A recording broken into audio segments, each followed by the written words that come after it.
act, the next thing you will hear is IPOP. Now, who are these IPOP? You say IPOP. IPOP say it is not us. Why don't you take time and investigate? It never happened. You know that in the East today, if anybody killed, they don't carry out investigation. So all they did is to do that to set Nnamdi Kanu up to kill him. Let me tell you, Nnamdi Kanu is the only one man after Utuku that Igbos are rallying around, have seen as a leader. So they don't want that to happen. And, well, we don't know what they plan to do, but we are watching. We know what they want to do. Your name, ma'am? My name is Lolo Nneka Chimezie. I'm the president of Igbo Women Assembly. Thank you.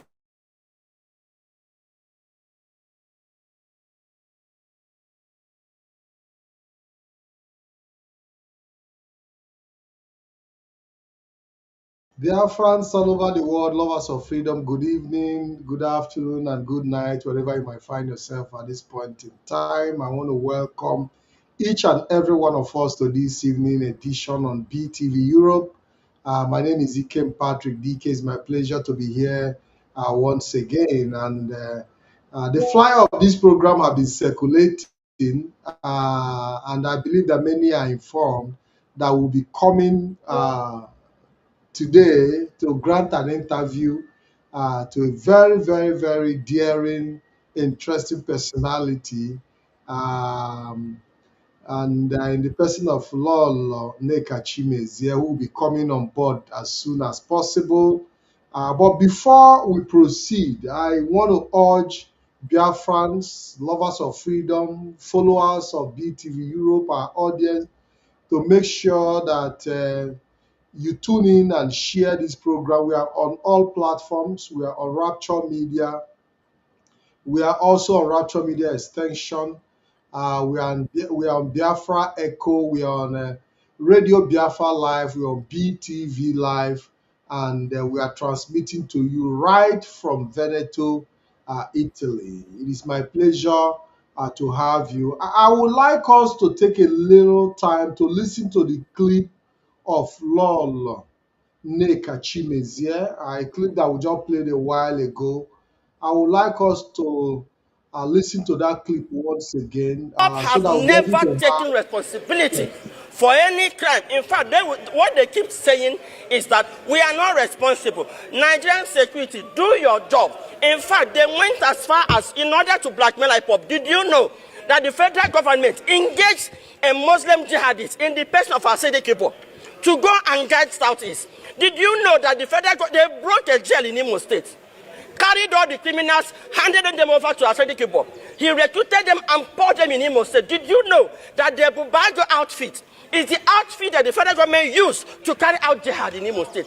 And now what they were doing is that when they caged the media in Imo State, because when I confronted the media, why don't you report what is happening? They said they are caged, that they will only wait until the police release their report. It is based on the police report that they will write their own report. They caged it. They will perpetrate this act. The next thing you will hear is IPOP. Now, who are these IPOP? You say IPOP. IPOP say it is not us. Why don't you take time and investigate? It never happened. You know that in the East today, if anybody killed, they don't carry out investigation. So all they did is to do that to set Nnamdi Kanu up to kill him. Let me tell you, Nnamdi Kanu is the only one man after Utuku that Igbos are rallying around, have seen as a leader. So they don't want that to happen. And, well, we don't know what they plan to do, but we are watching. We know what they want to do. Your name, ma'am? My name is Lolo Nneka Chimezie. I'm the president of Igbo Women Assembly. Thank you. Yes, it is my pleasure to welcome Lolo Nneka Chimezie, the president of Igbo Women's Assembly. Lolo, you're welcome to BTV Europe. Thank you very much, Mr. Patrick. I'm glad to be here. And I'm Thank you very much, Lolo. It is also my pleasure to have you on BTV Europe. For me, it is an interesting day to have a one-on-one conversation and direct conversation with you, considering the passion you have shown on Igbo affairs. And I followed your trajectory for for a couple of years now, and like I've always said, you are an outstanding Igbo woman that have proven uh, capacity when it comes to advocacy for Ndi Igbo. Lolo, I want to ask you from the beginning. I want to ask you, um, what is what is behind your passion? What drives your passion towards Igbo's advocacy? Well, thank you very much, Patrick. This is a very interesting question. I think the passion is more of spiritual.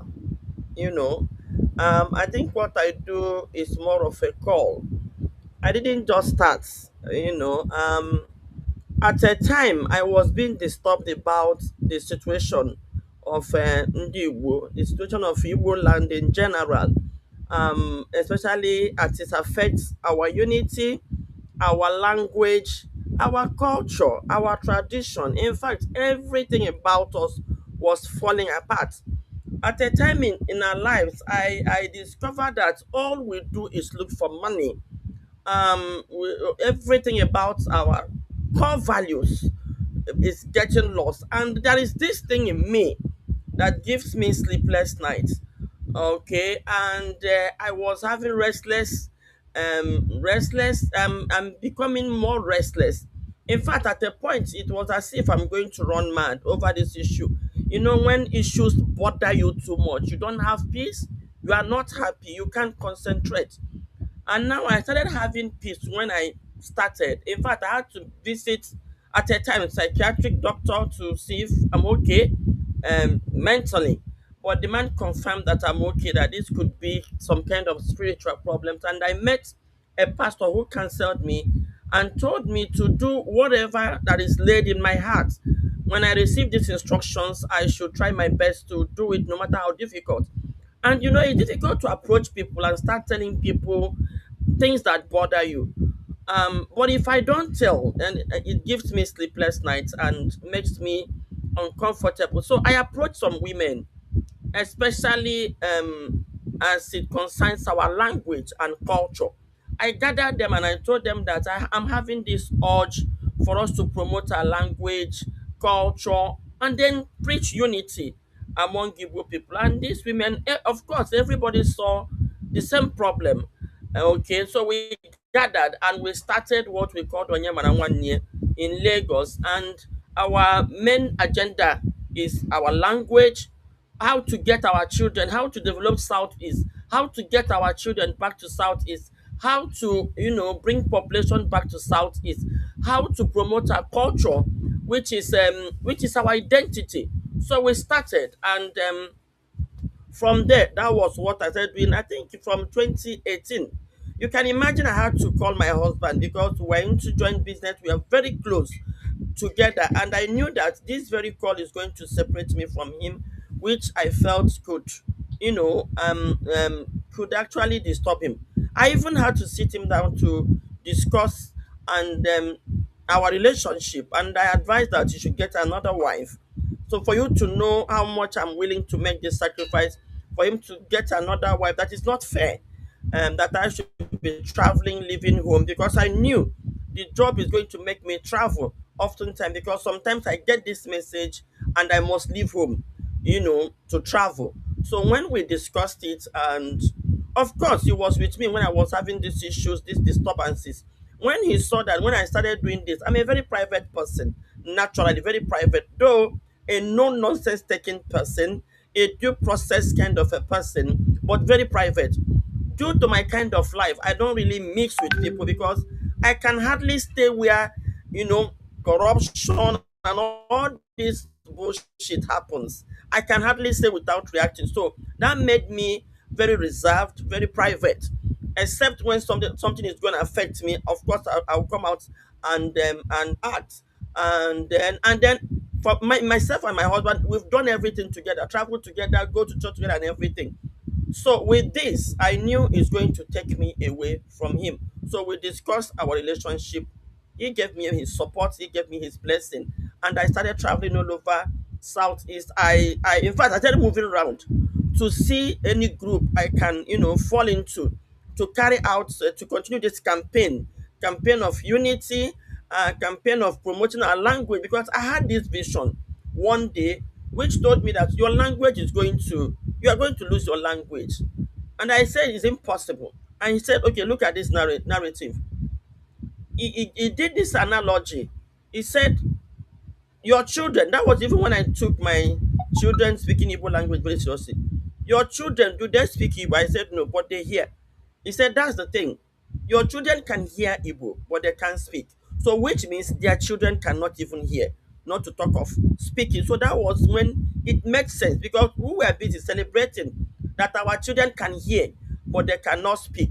So he said, with time, your language will go into extinction. And once your language goes into extinction, that's the end of your language. So that really pushed me. So I started moving around looking for a platform that we can carry on this campaign and spread this news wild. I went to so many of them, I don't want to call names.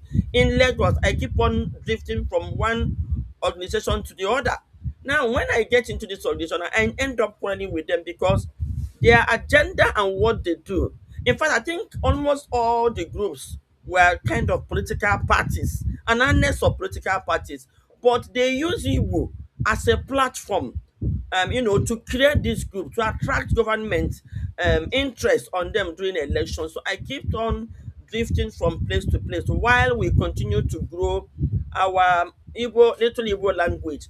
And then another inspiration it gave me is that this analogy it gave me, which is still why I'm pushing what I'm pushing today. He said, your greatest strength is in your unity, but your downfall is in your disunity.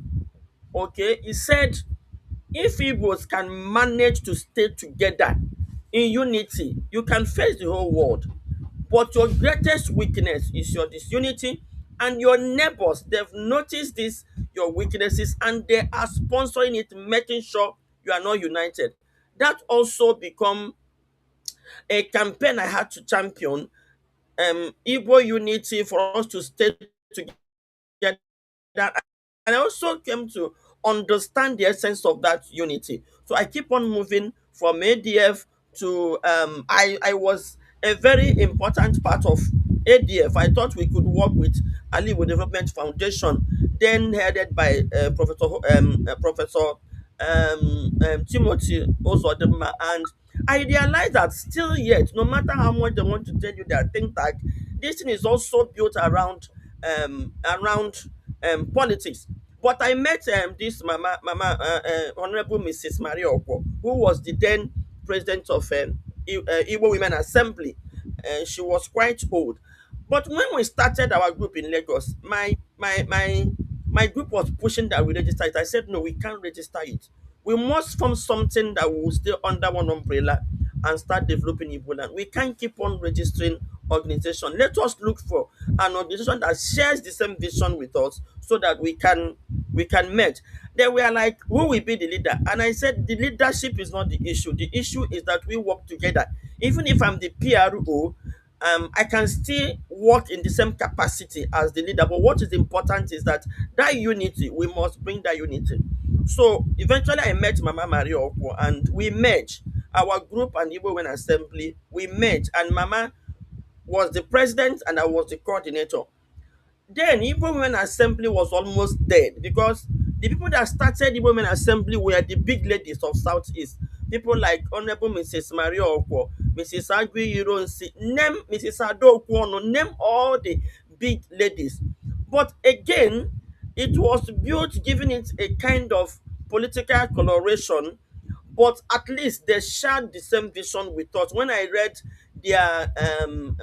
their constitution, I saw that they have the same vision with us and they are tired. Most of them were getting old. And again, because they made it an elite thing, so when they were growing old, the thing was just trying to die with them. But when I came in, I gave it this light. In fact, I breathed life into it. And under 1 year, Igbo Women Assembly resurrected. And when Mama saw what I was doing, she wrote a handwritten declaration making me the president. So that was how I became the president of Igbo Women Assembly, I think in 2021. And we started running with Igbo Women Assembly. That was a great platform for us to now continue to promote our language, continue to bring women together, and continue to do all we were doing. So the very first time I went viral was in Owerri when we did our Mother Tongue Day, because we celebrate United Nations Mother Tongue Day. There was a speech I gave there about our language. That was where I went viral. Then another place I went viral after the 2023 election, when Igbos were attacked. I have all those documentary with me, and I hope I can still lay my hands on them. You know, after that election, people did not know that Igbos were seriously attacked in Lagos. We visited, me and my team, Igbo Women Assembly, we visited all the areas where people were attacked, from Ijedodo to Abulado to Ebutemeta to the island. Everywhere Igbos were attacked, we were able to visit. In fact, in Abulado, people did not know that more than 10 Igbo youth were shot. In fact, we had to sneak into the military hospital. I think Navy Hospital was where they were treated, to get information, to interview these people that were shot, to get information. We wanted to push that case further, but because of lack of funds, we were new. Nobody was interested. And then I wasn't on social media. Nobody was interested in pushing that case. We just let it die. But before we left, we visited them, and that was where I stood and gave a speech to our people. It is time we start going home. It is time we go and develop our place. And I told them that, you see this market we're carrying up and down, if we manage to move them home, the Europeans will come down to Southeast to buy. The Hausas will come down to Southeast to buy. If we can go from here to China to buy, who says they will not come? It is better we go home and develop our own land. That was also a speech where I went viral. So now coming to my involvement in during the insecurity, that was actually what made me go viral. At a time, I live in Lagos and I do my business in Lagos. I'm a very successful businesswoman. So whatever I do, I fund it. I sponsor most of our events. So during the build up to the deportation, I mean, should I call it extradition of Mazen Nnamdi Kanu, and the subsequent insecurity in the southeast, we just wake up to realize that we can no longer go home. This insecurity here and there. Of course, I live in Lagos, I'm safe. But I started having these disturbances to travel home. Each time there is an each time there is an attack in the southeast, for 1 week I might not sleep. That thing will be pushing me to go, because most of the report we get is anything that happen is ESN IPOB, and my spirit will tell me it's not true. My spirit will tell me that, and already I knew, I saw it in the vision, that coming together of the APC, the coming together of the Buhari and Tinubu, there is a jihad agenda underneath it. So when of course when Buhari took over, we started seeing these changes, a lot of harassment of Igbos, clamping down on IPOB and stuff. Of course, we all know that that is when this our problem started. The first time I have this urge to go and cover what was going on is when this youth, when there's a protest, okay, and we are shooting, we realize that the reports of the shooting and the activities of the military and the rest of it is being downplayed. It's not properly reported. Now you will hear that so many people were shot. With honestly, we that live in Lagos, and I'm sure those of them that live abroad, we don't used to believe those reports. But when you look closely, there is a kind of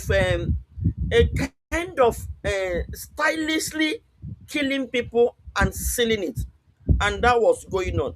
Now, when I now believe that report was when our then President Muhammad Buhari, was interviewed in Al Jazeera, he actually um he actually considered that they shot unarmed protesters. When they asked him why, he said that is what they deserve. That kind of put shock and fear in me. So this is true. But before then, I've been having this urge to go and cover it. Even though I didn't really like this issue of people exposing themselves. You protested first, they shot you. Why do you keep protesting? I mean, you should have looked for another way around. That was why when they said sit at home, I was very, very happy when they used sit at home, you know, as a form of protest. But then when there's something started increasing killings, we cannot kill the sleepless nights I was having started become becoming rampant, more rampant with me. Now, people were praising me for traveling home, but I knew that I was in a suicide mission. I was on this suicide mission for 3 years, moving from 2023, I think 2022, up to 2025. I was moving around. I would leave my home in Lagos, go to the places where this thing happened to get first-hand information because I knew that there were a lot of cover-up of what is going on in the southeast. Now, what made me actually I was pushed to go. I have this sympathy for IPOB. To be honest with you, what is this sympathy? At a time, some people approached me to join IPOB. I did not join IPOB for a particular reason. I'm a very expressional person. I will express myself.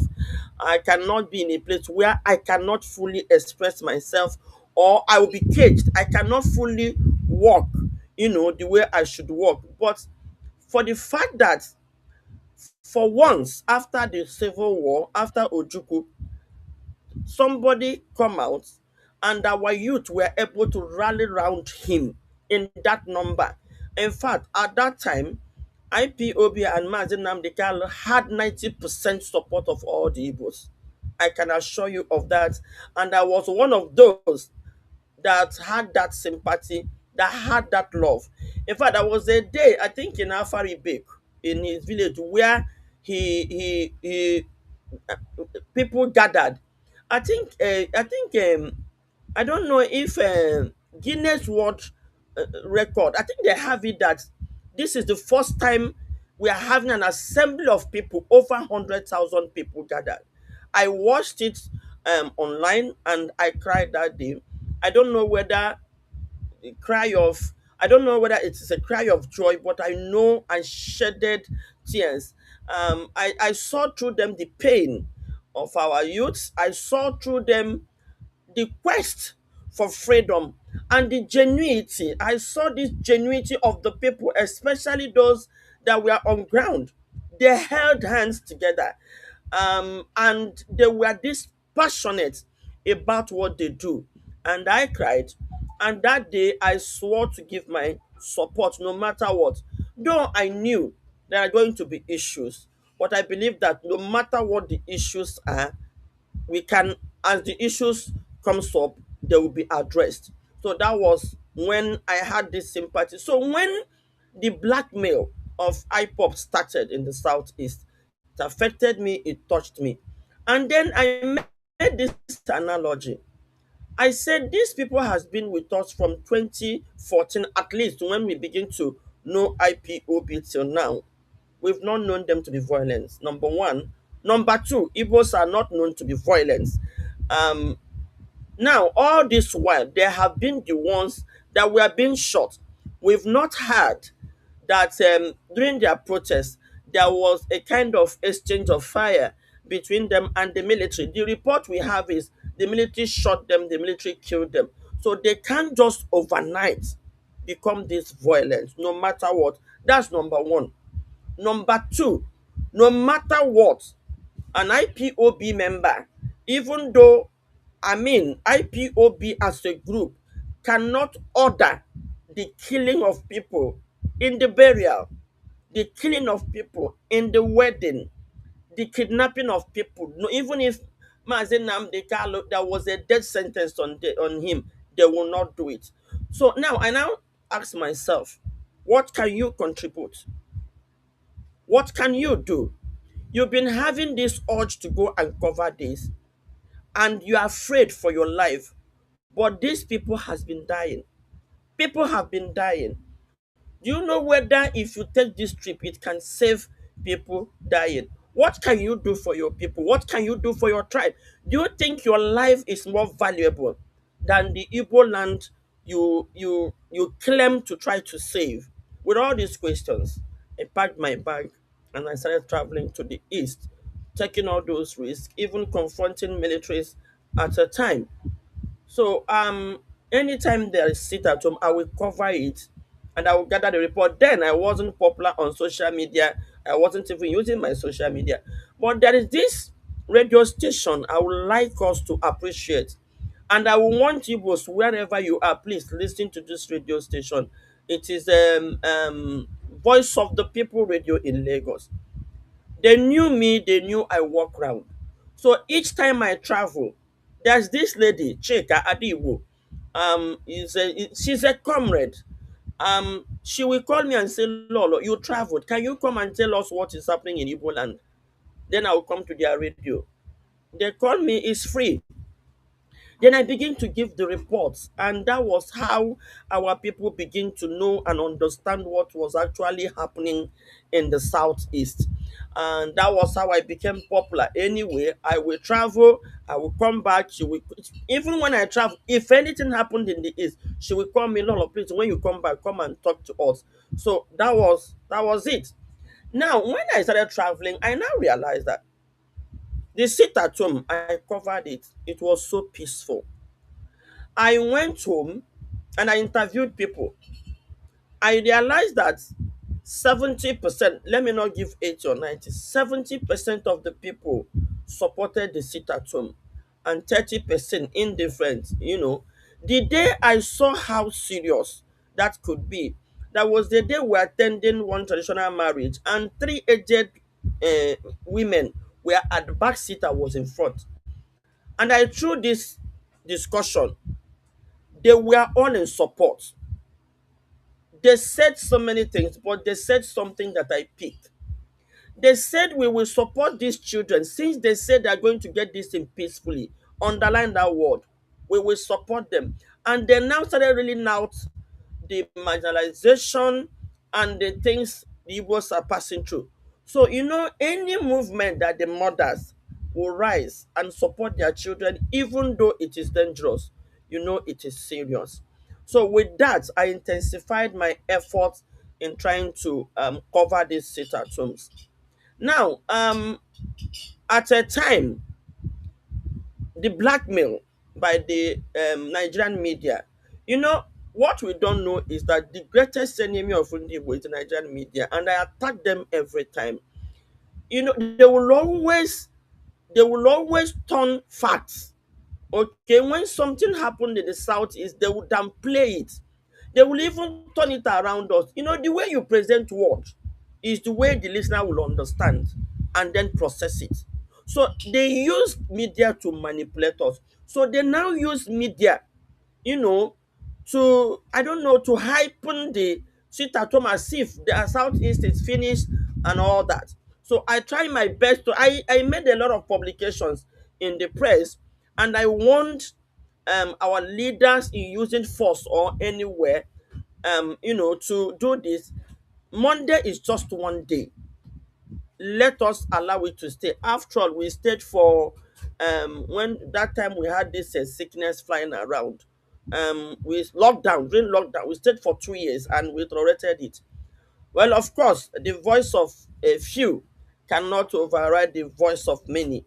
So after a while, I think the rendition of Mazen Nnamdi Kanu, I tell people, Nigerian government did not just travel to Kenya to bring Mazen Nnamdi Kanu back just for bringing him back or for trying him. No.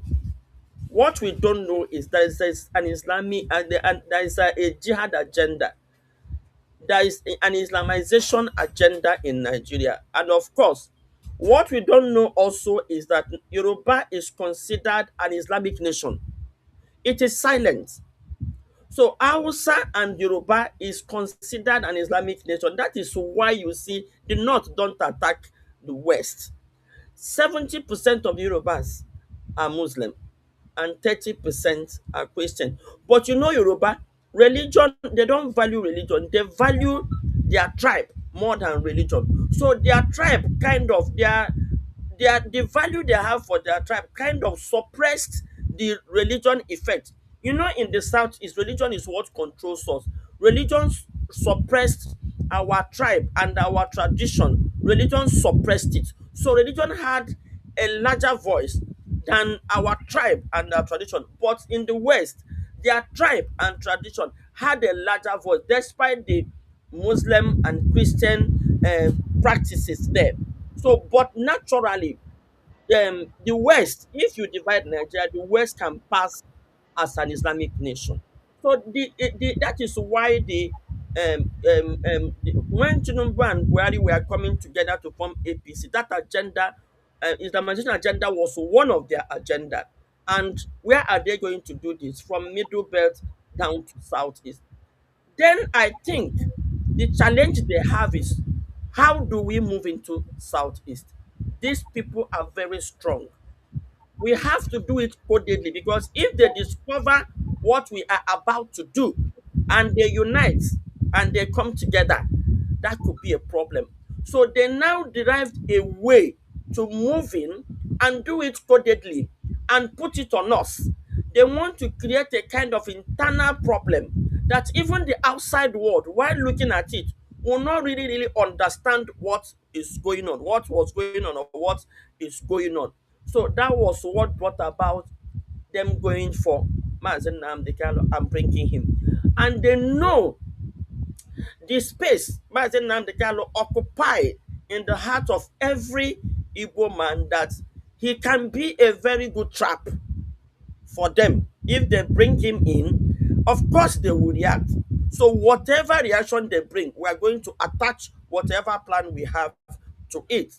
So they brought him back. Of course, true to their plan, we reacted. But the leadership of IPOB, that was when I started looking at who is this leadership of IPOB. The way they manage their affairs is top notch. I respect, if it is Chike Dozem that was the leader after Mazen Nnamdi Kanu, I think I respect him and the position they took. Then we are thinking that the youth will come out on the streets and start protesting, because their target were the youth. Before I go further, the Nigerian state and Britain had made so many research about us that we don't know. They know how many of us are remaining. They know how many houses we have. They know how many houses that are under lock and key. You know, there was a time I said men should start marrying and keeping in the home. So many homes are lost. They knew 70% of us are not in the East. And they knew there's every tendency that out of this 70%, 60% might not be coming back. We've lost a lot. I ask people question. If you that want travel to Lagos, give birth to your children, they grow, you did not come back. You were in Lagos, you grow old, and they bring you back to Berry. What make you think that those children will come back? So they knew all this arithmetic. So they know it's a matter of time.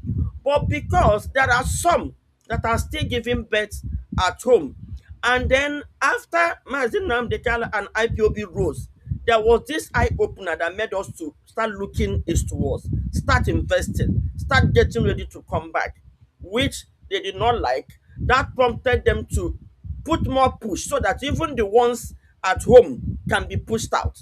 So that was why they had that plan and brought Mazin Nnamdi Kanu back. And true to their word, we reacted, but not the way they wanted.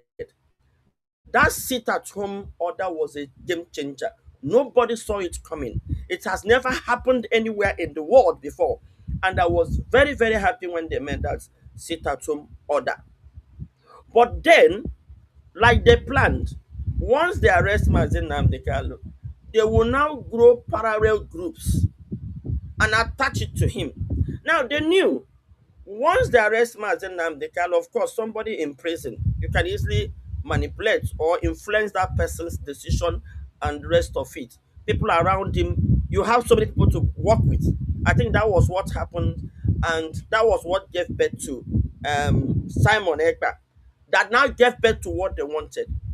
Now, when Simon Ekpa came, the sit-at-home order of IPOB, had we maintained it, had Mazi Nnamdi Kanu maintained a very close relationship with IPOB, have they closed every rank, no penetration, no infiltration, these things wouldn't have happened. But the Now, creation Lolo, of parallel yes. Okay, so Lolo, I now, think I think you've turned this the interview into a straight broadcast. I was supposed to be, asking questions while you respond, but I allowed you to flow so that you'll be able to have a full expression of yourself, and you have done that exclusively. thank you. And I'm happy that you were able to, in just 30 minutes, you've been able to summarize. In fact, you've almost answered all the questions. But I'm going to throw in questions, by the way. Okay, You started by the Igbo Women's Assembly, okay, and how you came into the leadership position. okay, Uh, what, to what extent do you, and to what extent do you have influence on the grassroots? I mean, in our local villages, among market women and all that. To what extent have the Igbo Women Assembly been able to sensitize our women and also make them see the need to become part of this organization? oh, thank you very much, Pat. This is a very, very important question and something I think we should also work on. Trying to sensitize the women. Politics has destroyed a lot of things.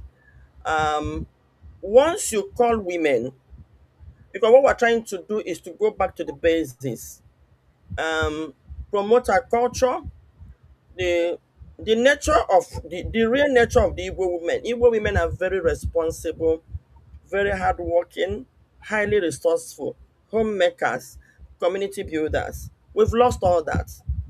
We've lost all that. Westernization, education, we've lost all that. And again, politics has destroyed us. It has destroyed everything we built on. In fact, it might interest you to know that every grassroots in Igbo land is now an harness of politics. If you call women and you are trying to talk to them, yes, they believe in what you are saying. It is good. But once you are not giving them money, they are waiting for you to grow it, for it to start bringing money. Like now, we have our cooperative. We did agro export summit in Enugu, I think in 2024, and we're trying to expose the women to exportation, food processing, and the rest of it. Now, after doing that, we went ahead to register our cooperative so that we can start training them. After training them, probably we look for ways to raise money through government incentives to give them. But the challenge we are having now is, let's say you come to Enugu State now and you do one outreach, one event, you can have a lot like 500 women coming in, and then by the time you start what you do, like we say, we don't give money, we don't do politics. Like now, this electioneering time, if you approach us, you're a politician, we don't entertain you. We don't take money from politicians, especially during elections. We don't. So because you don't entertain these things, nobody will give you rice, nobody will give you money. What we do, we contribute money among ourselves. So they don't want to contribute money. Whatever you want to do, they don't want to contribute money. In fact, the last United Nations Mother Tongue Day we had in Anambra State.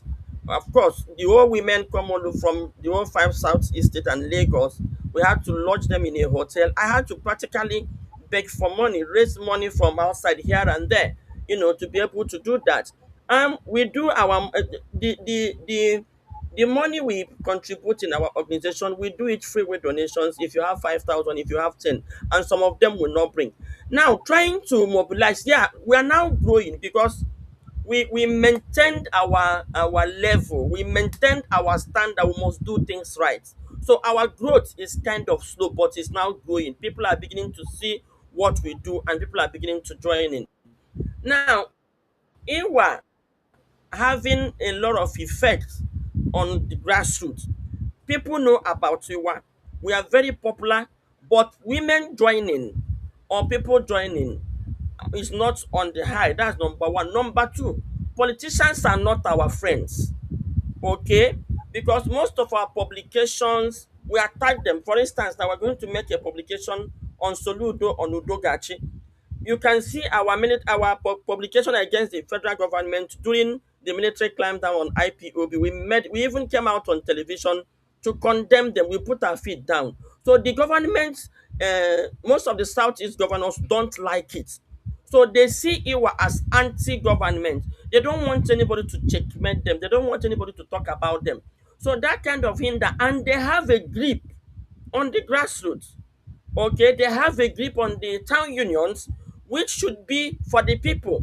But even the town unions have become grassroots for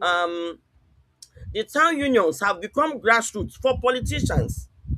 All the women group, even in churches, in CWOs, they have also become a grassroots for politicians. So most of them, if you are trying to bring them on our side, there is this kind of pushback, because if they identify with us, the government of the day might not truly support them.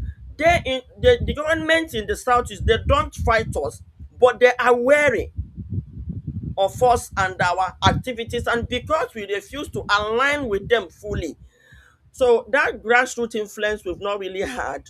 But in recent time, the acceptance of Iwa is on the rise and is beginning to grow across Southeast. But we are not there yet, because what we do, we will mention it. We don't admit you if you don't agree to our rules and regulation, our agenda, what we stand for. So you will see them come in and leave, and some of them will come in and stay. So that is the situation with Iwa right now, because of what we believe in, and we are trying to do our convention um this year. So that is the situation of Ewa right now. Because of the grip, we are trying to see how we can make the women understand that you can't be playing. This is not the right way to do politics. Okay, the only time you can get them delivered, if we have a good government that will allow people, the freedom to choose and to do things, maybe it will get better. But I can assure you, Iwa have a lot of influence in Saudi, especially me as a person. I have a lot of influence. The leaders respect me as the Igbo Women Assembly and what I stand for. But going the grassroots, we are still getting there. We are not there yet. Still creating awareness. Very much, Lolo. I understand the challenges you're facing, considering the fact that the kind of politics that is being played have given. I don't know if I'm coming out. I see that my screen is blank. I don't know what the issues are.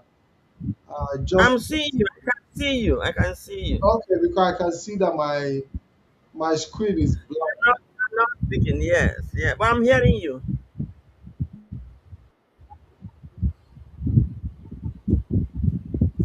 Okay,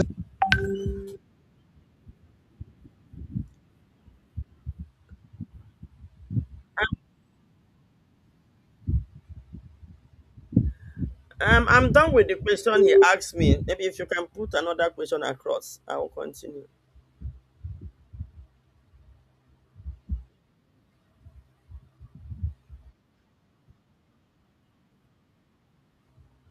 But I'm hearing you.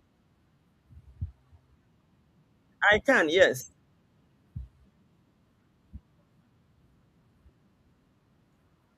I'm here, but you can put the next question while I continue with the next question. You can work on.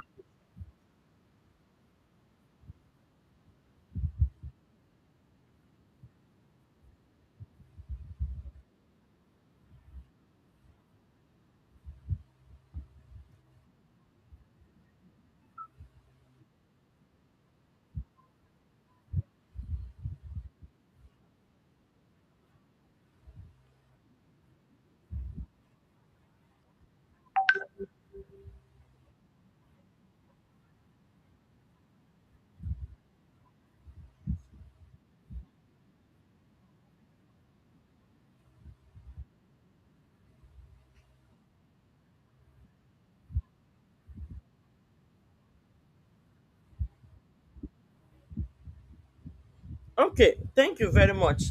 Um, we've been able to create a lot of awareness in Igbo land concerning Igbo unity, empowering women and making them financial independence and making them proud.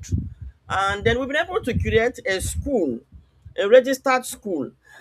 We call it Igbo Women Assembly Training Center. And we have some schools. It has not been easy. We have about 5 or 6 schools in Lagos. We are trying to bring up we are trying to bring up Enugu. We've had teachers in Enugu, in Abia, and in Imo. And then recently, after we did our Mother Tongue Day in Anambra, I think we organized some people. And funny enough, we work with professionals. The person in charge of our school is Professor Ebelu Kafo. She lectures in Unilag, and the person vicing him, the person vicing her is Professor Nkechi Anike. She's also a scholar in Igbo language. Dr. Blair is also a scholar in Igbo language, and we have Dr. Ngozi Onog from Unizik. We have all these professors littered here, and they're trying to put up that school.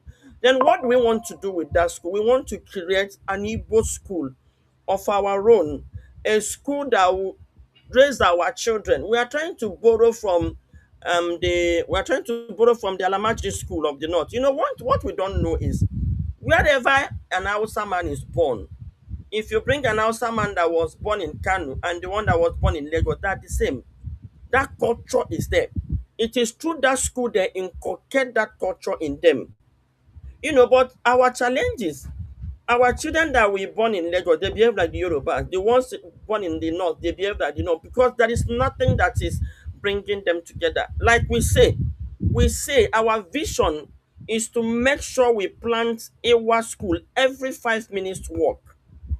You will get a school. And we also say any Igbo child, irrespective of where he or she is born, must have access to know how to speak, to write Igbo language. Above all, must be raised in Igbo culture so that when he grows, whether he lives his life in America, he will also transfer that to his children. So that is one of our major achievements. And then we are trying to develop the curriculum right now. In fact, we just raised a committee for that curriculum. And again, in Iwa, we have various departments that will cover every area of our lives.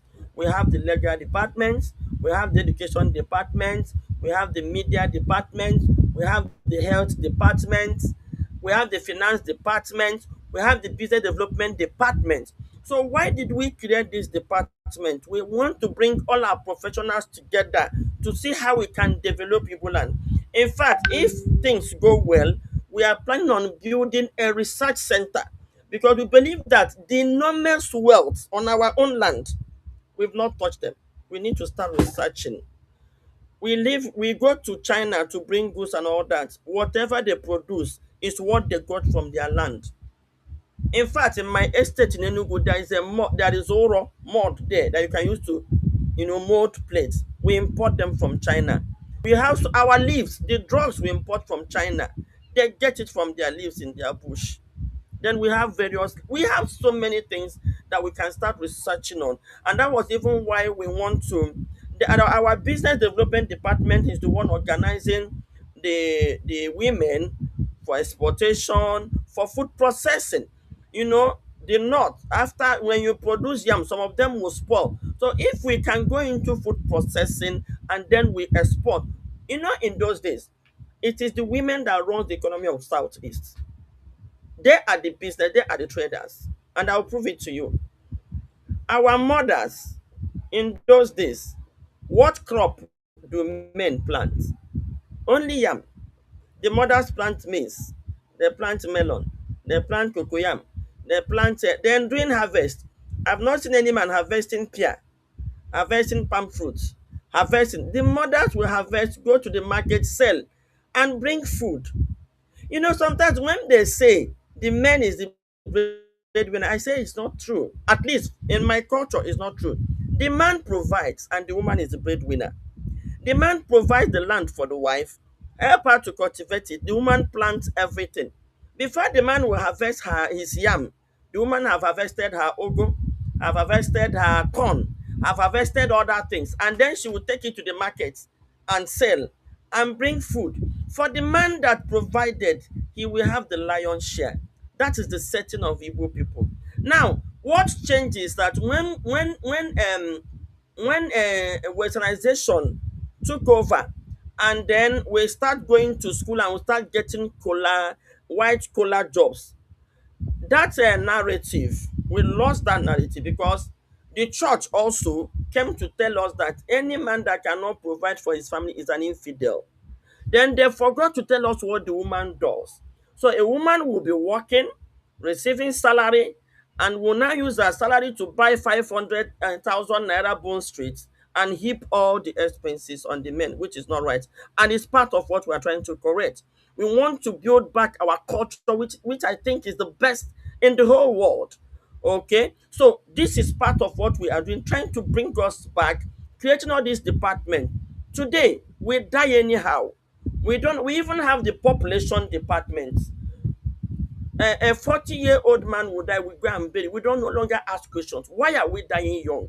Why are we contracting all these sicknesses? These sicknesses were not with us before. Nobody asked questions. We are going to use all this department to ask questions, to help. The health department will go for medical outreach. In fact, I met the woman I want to handle that department. I just had a very long conversation. I said, do you know that we can reach out to our brothers that are in medical line abroad to go on outreach? I tested positive for the cervical cancer in 2008. It was in my church, just with 1,000 naira.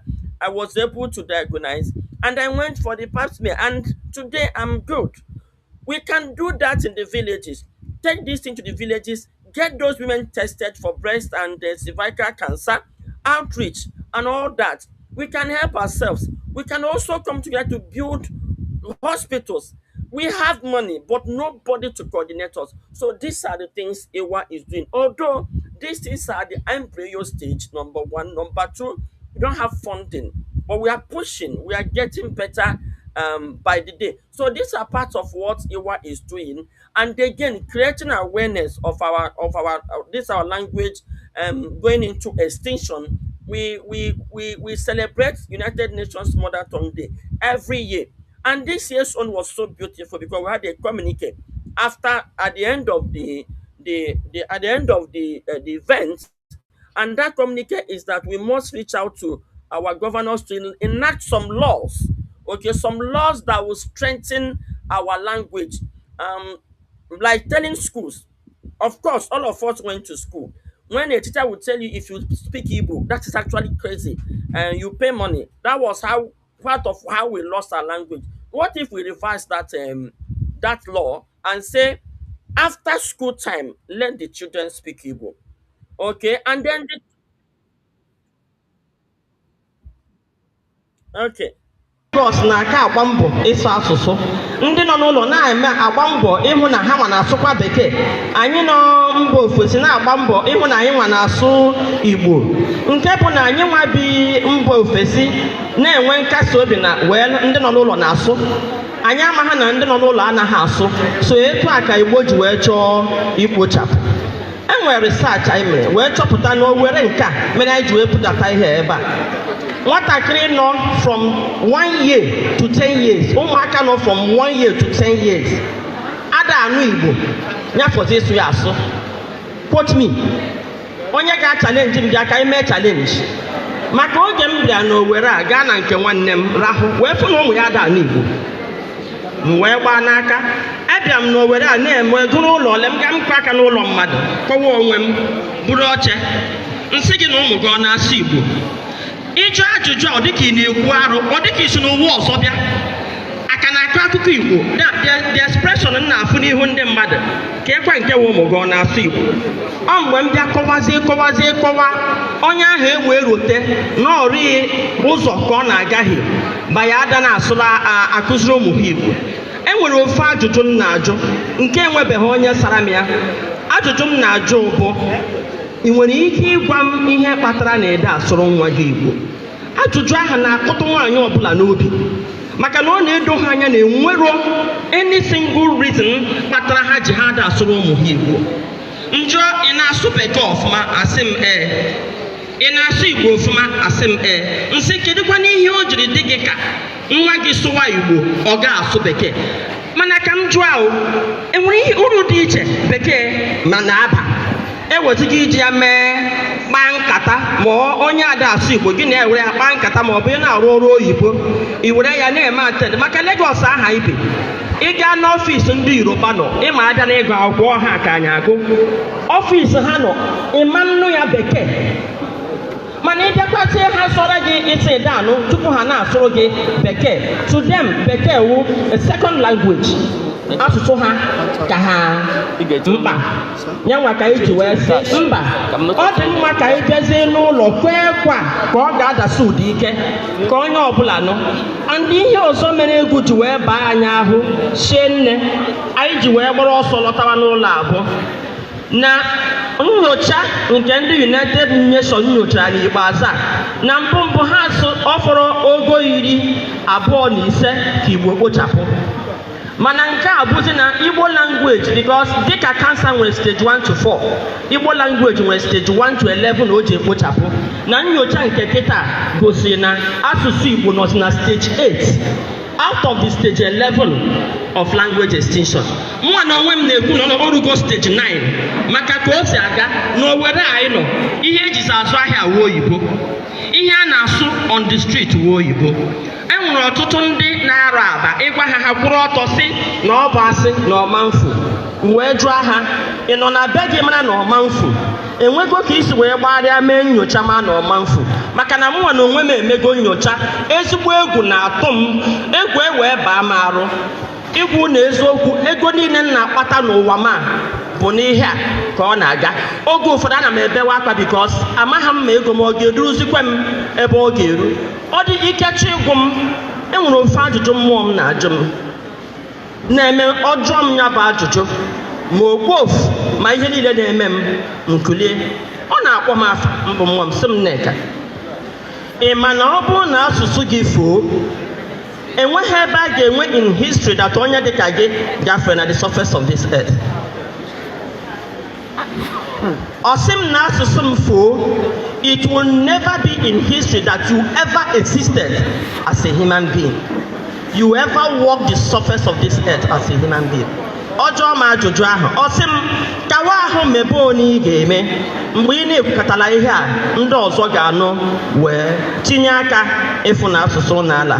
Unu lee anya unu ga-ahụ na ndị anyị kpọpụtara wo ndị ụmụ nwaanyị ọwụhụ big men ọwụhụ politicians ka anyị kpọpụtara ebe a. Gịnị ka anyị ji wee tinye uchu anyị? Every community nọ n'Imo State dị represented here. Ụmụ nwaanyị ha n'ebe a maka na anyị na-ekwu sị anyị mesịa mmemme nke a wụ ihe ndị Bekee na-akpọ scratching the surface. Ọrụ ka anyị just ibido dị ọrụ ebido maka anyị ga-eburu ozu ọma bupụ ya n'ime obodo. Anyị chọrọ reach the grassroots maka na achọpụtara m na kemgbe anyị nọ na Lagos na-eti mkpu ihe a for 5 years ọ mụtabeghị ọtụtụ mkpụrụ. Ịma ihe o ji ga-amụta bụ ọtụtụ mkpụrụ na-ebubeghị ozi ọma buruo ya na ndị kwesịkwara iburukwe ya na-aga. Ndị ọcha butere anyị ozi ọma na-esi ebe ha nọ zọpụ njem kpagharịa gwa ya ndị kwesịrị ịnụ ya.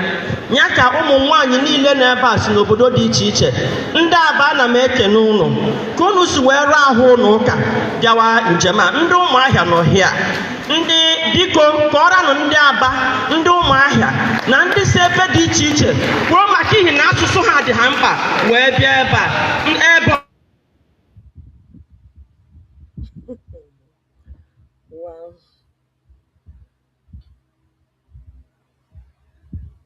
I'm not hearing you. I'm not hearing you. Yes, I said sorry I was muted. That was an interesting conversation there.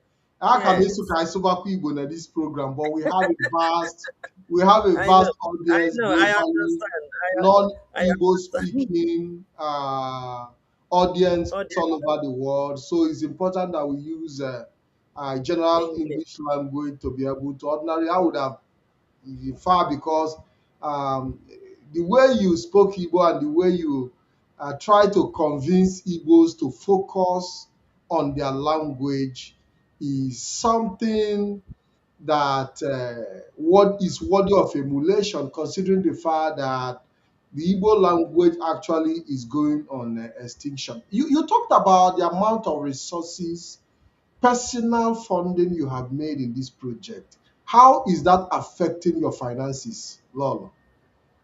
Well, it's a promise I made to God. Well, I don't know if I should say this here, but I think I should leave it. It's a promise I made to God.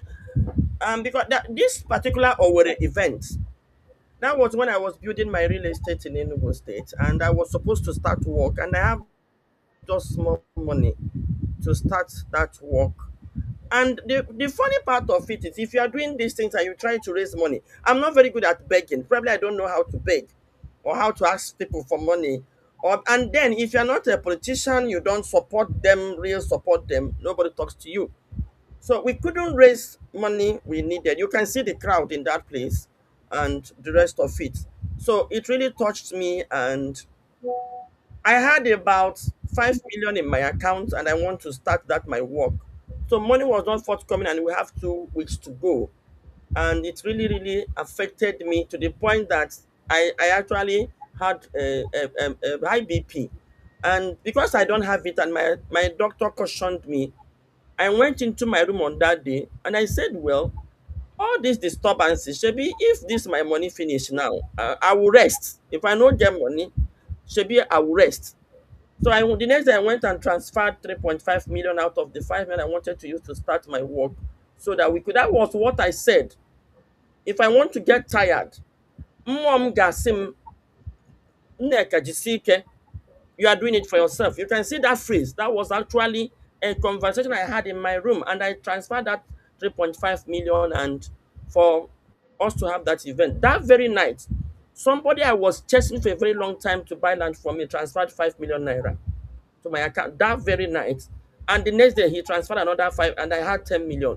So that was when I knew miracle works. And I promised God, so long as I have money, I will use it. And that is my trend. But to drain my pocket, if you see me, I don't wear expensive clothes.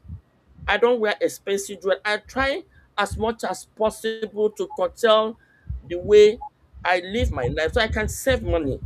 I have spent I've spent all my money is for this project. When I was traveling southeast, I fly. When I was going to Abuja, I fly. It's my money. In fact, people called me to support me in that particular one, and I rejected money. And I was glad I did that. So that people will not say I collected money. And I was very glad I did that. Okay, so in terms of being falling heavy on my pocket, it has. But I can assure you, God has been faithful. There is no event we want to do that we've not done. But the good news is that the awareness we are creating is paying off. The last Mother Tongue Day we held in Anambra was purely money we raised from people, and I was very glad. A lot of people contributed. I think we raised about 5 point something million, and I mean, it took care of everything. And just small money is what I added. So in terms of feeling heavy, but I can't be more glad to do it, because I felt that whatever I do for myself, my children, and my future generation. I put myself first, that what I'm doing for myself. Because if we lose our language, I'm lost. If we lose our tribe, I'm lost. It doesn't matter. Somebody will start something, others will join, and I think others are really, really joining, and we're Thank making you a lot very of. much. So, Lolo, how can you are there medium you can get support from Ndi Igbo who might want to support your IWA project in terms of financial, moral, and whatever? Are there channels made available to receive financial support, donations? This is Yeah, a, we have this, our. this is a platform where you can make that known to our people who have passion for what you are doing and want to support you. And of course, if you want to support us, the project we have now is our school. Most of the teachers are doing it free of charge, and sometimes if I have small money I will give them. They are complaining. We will need a lot of support for that school. We will need a lot of support to invest in that school so that that school will grow. In fact, part of the communique we had is also for the governors to adopt Iwa school, because we are doing it part time. We are doing it like catechism, something the children will attend in the evening every day. Now we run it every Saturday, but we are looking at how we can be able to run it every evening. Okay, because we really need to do a lot of work. So that school is what we really need funding. And then again, for our women, we did our agro export summit. We really want. Before you proceed, the school you are talking about, what is the purpose of this school? Is it exclusively for Igbo language, or do you have other areas of study you want to embark on? Yes, it is starting. We want to use it to establish a kind of Igbo school where you can teach maths in Igbo, where you can teach agriculture, other languages in Igbo. I mean, China, they study in their language. Germany, they study in their language. In fact, Hausas have started teaching their people in their language. I can assure you of that. So it's a start. We want to start first with our language. Then, because the children you even want to teach other things don't even speak the language, they don't hear.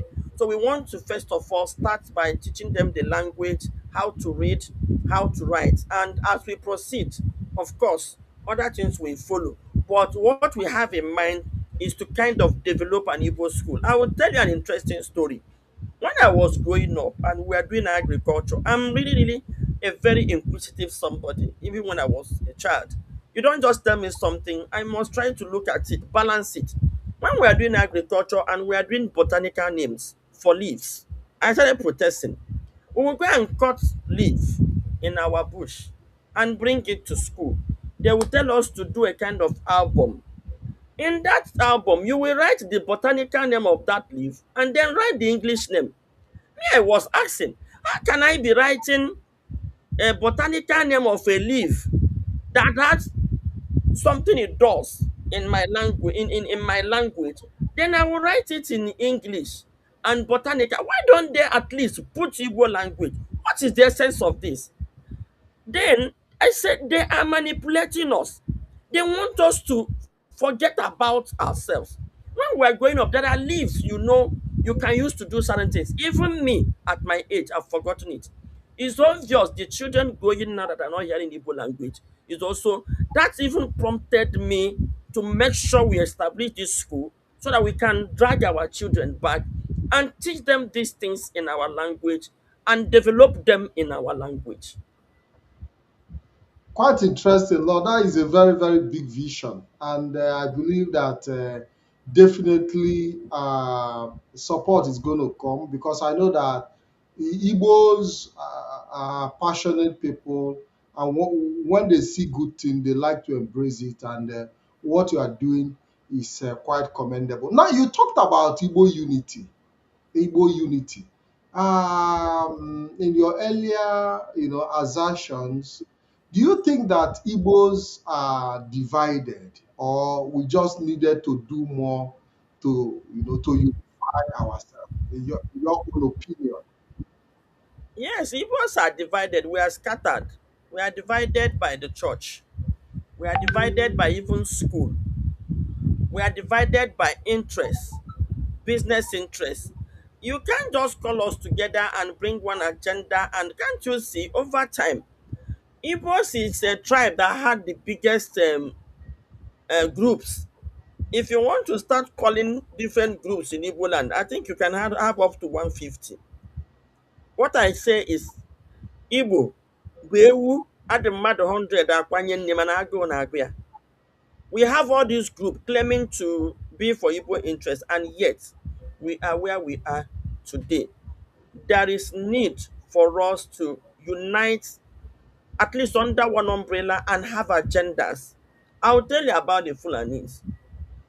Why they conquer. You see in Lagos, if we are united, we can produce deputy governor. If we are united, we can we can win elections in like 10 local governments if we are united.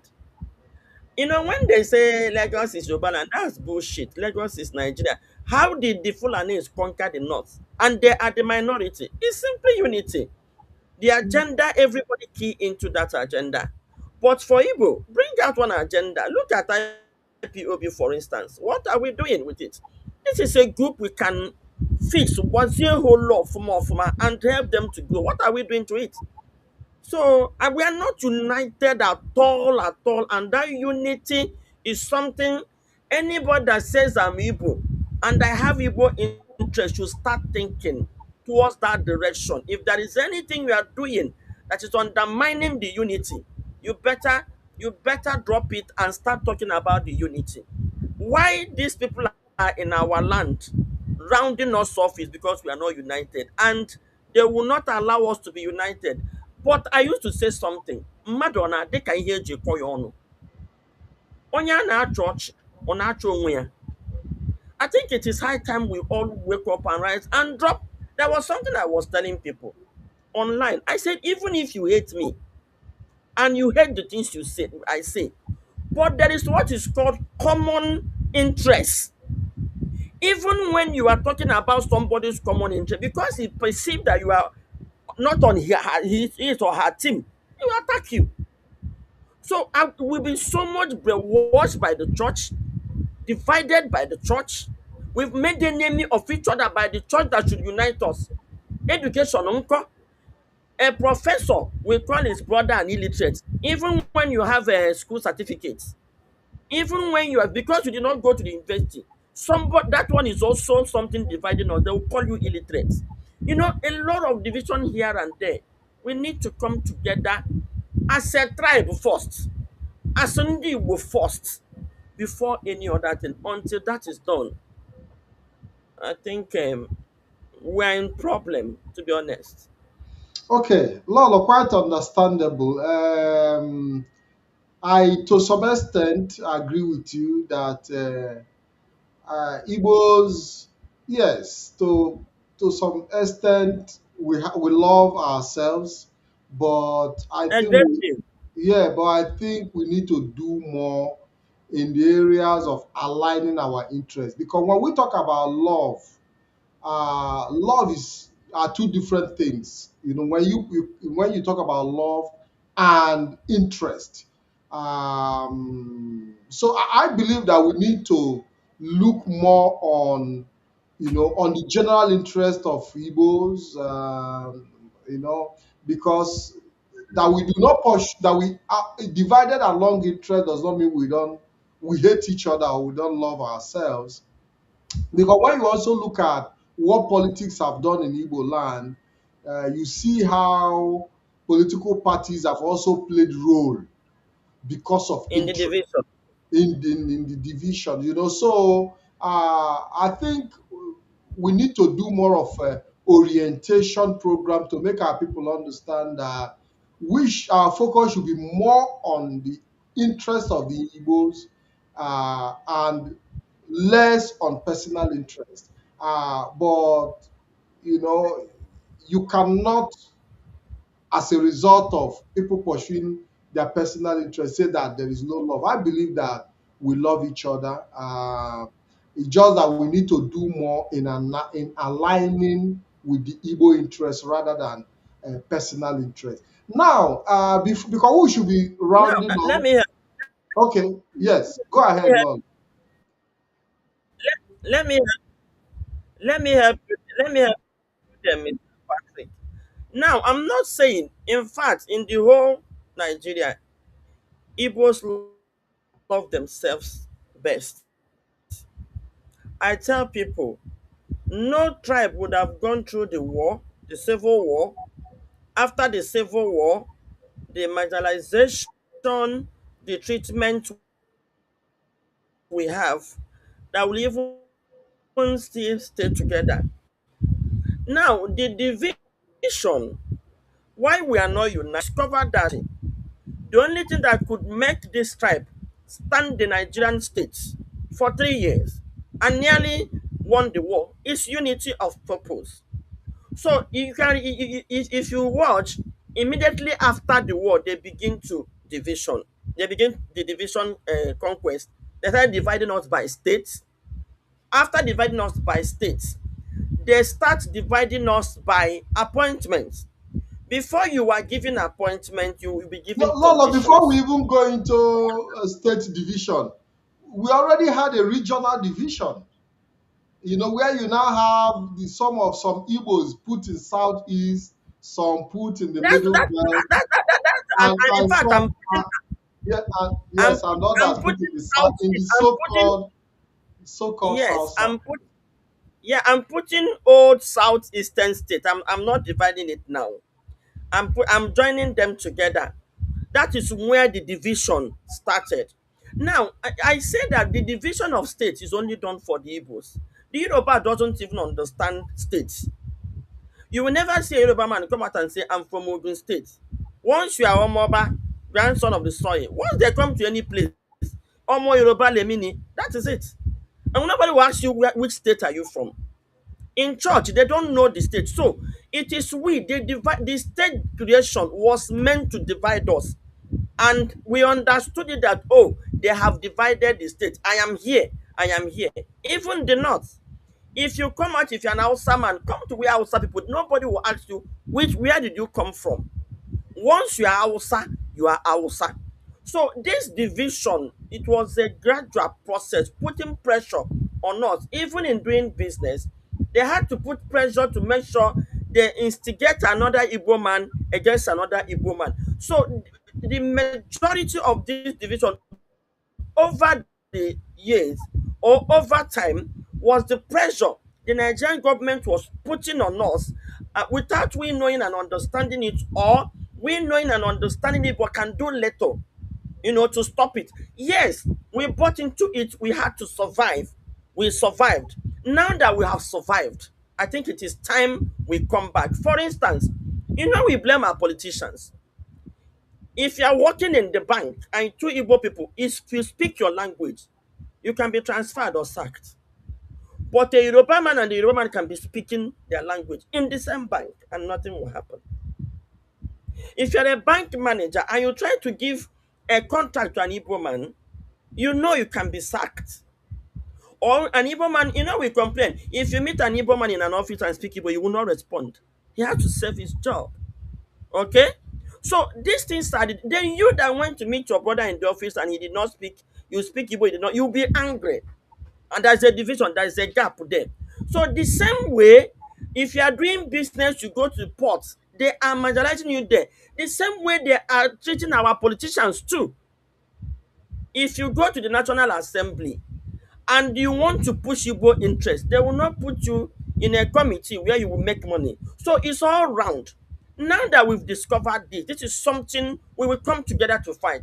If you tell me not to speak my language to my brother, I will resign. Because either you resign or not, when you are working like a slave, you accept it. They will still sack you one day. So it's something we must come together as a people to monitor. If they sack anybody, how do we help this person that is sacked? How do we, as a group, work together? If your brother is applying for something and somebody is saying, oh yeah, come, I will give you to divide, you say no. Push your brother to have it. So the division is majorly a weapon they are using against us. Now that they are using this weapon against us, we've gone thus far. We accepted those weapons to survive after the war. Now that we have survived, I think it is high time we rise and confront this monster that they've used to, fight us over the years. So it's not solely our fault, but it is like we are conquered nation. Okay, we are conquered nation and we've tarried. We've survived it. We've made it. It is time we now come together and start talking of how to get out of it, how to fight it collectively. Because when they now see that if you tell me not to speak my language, I will challenge you, I'll write against you, I'll fight you. And my brother too will not take job, he will fight you. They will not say, oh, if you try to intimidate her, he will not agree. So I think it is time we start rising up now that we've come this far. Thank you very much, Lolo. I want to ask you a question. We've seen how you've confronted security forces in Anibo, and how you you stood to battle and defend the rights of our people, bringing some of the revelations that many people are now running around with today. How has this affected you mentally and also your family? How has that affected you, considering the amount of threat you receive on a daily basis in this regard? Um, well, when you are running for your life, you don't even see threats. You don't see challenges. Assuming you went into the bush and you are confronted by a lion, while you are running, you can even match a snake without knowing that you've matched a snake. You keep running. So then, moving around south is seeing what the militaries are doing, and of course, I knew that no option is left. I can assure you, most of the militaries in the southeast were the rehabilitated Boko Haram, without missing word, because they did nothing against the insecurity. Rather, they heightened it. One, they were the ones burning the villages for no reason. Echo to two. People came to the market. I interviewed people that were in that market the day it happened. I also helped in relocating some. They said they came to the market and they didn't see that two head though. They heard that there were two head on the table, fresh head. And they alleged that it was ESN that caught the head. The militaries moved their armor tanks, opened the fire in the market.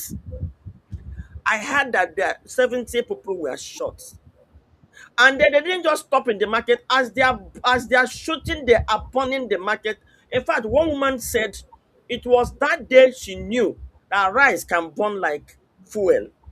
There was one warehouse that was filled with rice. It was burnt down. And the media did not cover it. They didn't just stop there, they moved to the village. That was how Osi Hitokwa and the Kototo. That was how Osi Hitokwa own happened. Then in Mbanotu, in fact, in any village, they would just say they were attacked. Now, they were brought to guide these villages, remember? Then, when you are now attacked, you now turn your gun on the villages you were brought to, you know. Now, I feel that I can die one day. I have relatives in the southeast. If I can report this, either I die or not. If I die, I'll be part of those that died. They're also human beings. But I can report on their life and make other people alive. And I was so glad I did that. Recently, they've tried to move to Enugu. After that report and after that exposition, they withdrew. But they've not, the agenda is still there. In fact, they've overrun us. They are all over Southeast right now. The outsiders are inside everywhere. But I think the ESN, I've not met ESN anywhere, but recently in Imezi in Enugu State, Ezago. We just heard that military had confrontation with ESN in that place. And after that, I went there to cover it. Are you talking to me, Mr. Pat? Because I'm not hearing you. Are you talking to me? Lolo, go ahead. Go ahead. Okay. Lolo, go Okay. ahead. Okay. Go Now, ahead. Continue. I went to cover. That was the first place I would say first-hand information about ESN. When I went there, I didn't tell anybody I was coming. I took direction. I went there and I approached people and people started coming out. Now, they burnt about 6 houses, the military, and told the people to leave. They are coming back there. And I asked people what was the issue. They now said from 2010 till last year November, they've been having Fulani herdsmen attack. In fact, the first boy I interviewed said his elder brother was killed by Fulani herdsmen and that they raped their women. They even kidnapped in some point. But last year November, some guys came into the village and introduced themselves as ESN, that they should not be afraid, that they are brothers, that they came to, that they've chased the Fulani herdsmen away, that they should come back to farm. And they said they were happy. All of us, so I think about last month or 2 months ago, the Lolo, let military us came. just a moment. Maybe the tip of Let us take this clip. Let us take this clip, please. dịka anyị na-apụ, unu ga-ahụ ihe ewe obodo niile, ọnụ ọhụ ihe niile ebe ndị mmadụ bi. Ọsọ gbara ya complete. Ọ ka m na-ala ka m na-alụ ụgbọala anyị na-agbafe ka unu na-ahụ obodo niile ihe awụcha ụlọ. Ndị niile na-ebe a gbara ọsọ. Elezighị m ụdị nchekwawa ndị amị bịa, obodo a nọkwara onwe ha peaceful. Otu aka ejikwa nwere onwe anyị peace n'ala Igbo. Nwere onwe anyị peace n'ala Igbo. Akpọrọ ndị amị kpọta asa anyị ka relax ara anyị sit at home. Lekwezie na relax sit at home dị na atụtụ obodo na ihe niile awụ ebe ndị mmadụ bi. Ihe niile awụ ụlọ ndị mmadụ. Enweghị na ihe moto mmadụ ji arụ. Lee ya. Lee ya. Lee na ya. Ihe niile onye ọbụla unu ga-ahụ na ndị mmadụ na-eji ụjọ na-abata otu onye bịa were ihe. Onye bịa wechara ihe. Ihe awụ ọnọdụ edewere ndị be anyị. Lee ya ihe ụlọ ndị mmadụ. Ile anyị hụ na lee ite esi were n'ọkụ. Ihe awụcha ndị na-arụcha ọrụ, ndị na-egbu ugbo. Onye ọbụla anaghị alụ ụda egbe. Ọ dị ka na-alụ agha. Gbafusie n'obodo. Ngwanụ ka m jụọ ọnụ ka etinye ka ndị amị jizi bịazie ịfight the ESN. Endize up na-aga. Endize up ịtụsịsị obodo. Nke bụ na ịgwazi obodo na ha kwapụ. Onye bụ ekwe hụ na ọkwa jihad ka a na-emekwa ewo. Ọkwa jihad ka federal gọọmenti tụkwa ụzọ ahụ na-eme n'ala Igbo. And otu ihe a si mụ ụgbọ na ị ga-ahụ ndị midia, no single media house ga-abịa ebe a kọva ihe a. Esilie ya. Ọ bịa kpọọ ndị obodo kwuo okwu, akọ ya na platform sa anyị kọọ ya. Lechaa na ya, ihe awụcha ebe ndị mmadụ bi, ebe niile a na-alọkụ ya nọ. Ọsọ ihe kụba na otu ọsọ ọgbara ha gwa ndị akwapụ. Ha ga na-abịazi patrol. Ka eche ka ndị obodo ga-esi hụzie ndị amị mkpechi dị na-eche ha eche na-agbazi ọsọ. Ka eche ka ndị amị kwesịrị na-eche obodo eche, ndị obodo agbazi ọsọ. So ka unu ga-ahụ na ọhịa na-adị ọtọ ndị awụ ngwụ. Because oge m na-abịa almost 30 minutes ọsọ ọhịa. Onye settlers na-ebe awụ ọnụ ugbo ka ha na-egbu. And then ihe ndị a na-eme ewu, ha na-eji aghụghọ na-achụtụsị ndị ugbo na-egbu ha egbu. Ndị ESN abatazie kemgbe November according to that. They nwere peace. Ka ha nweziri peace. Ihe ọzọ wụzi ndị amị abatazie bịazie chụwa obodo. Ọ bụrụkwa nọ ndị ESN nwanụ gazie n'obodo. Onye ọbụla nọ n'olu m were ire gị dụọ eze gị ọnụ. Ihe ọzọ m na-achọkwa ịgwa ndị Igbo, lekwekwanụ Dr. Ngozi Orabueze. Ọ nọ mana kọndishọn ihe eji wee jide Maazị Nnamdi Kanu owo ka egbuo IPOB na ESN. And ọ dị m ka kọndishọn ahụ Maazị Nnamdi Kanu chọrọ ịnọ under pressure were mee accept that condition. Ya ka o ji wee gbakwuzie ndị autopilot, ndị Biafran Liberation Army. So ihe ha chọziri ịtọ ọnọdụ dị Biafran Liberation Army ugbu a na ha asụsụ na ESN. Ile anya enwe nke a na-akpọ Njideka. Ihe da woman nketa wee taa Njideka na-ekwuzi na original na ọha nwezi original ESN. Now, Lolo, because we've seen There's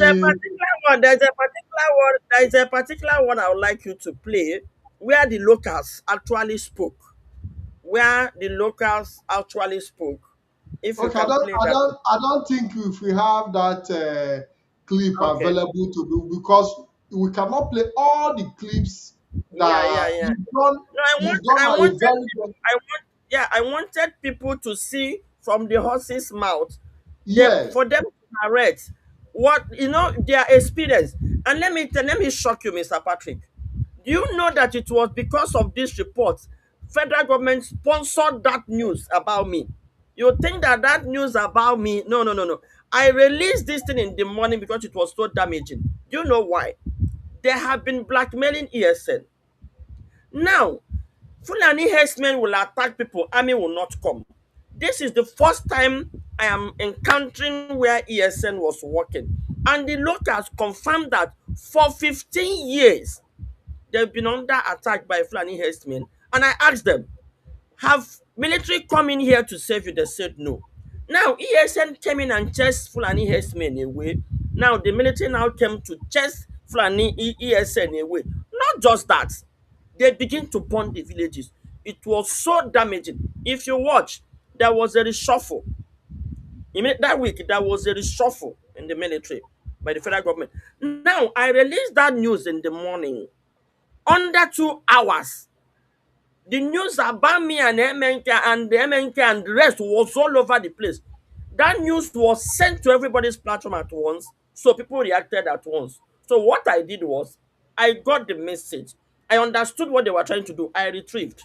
I gave myself one week.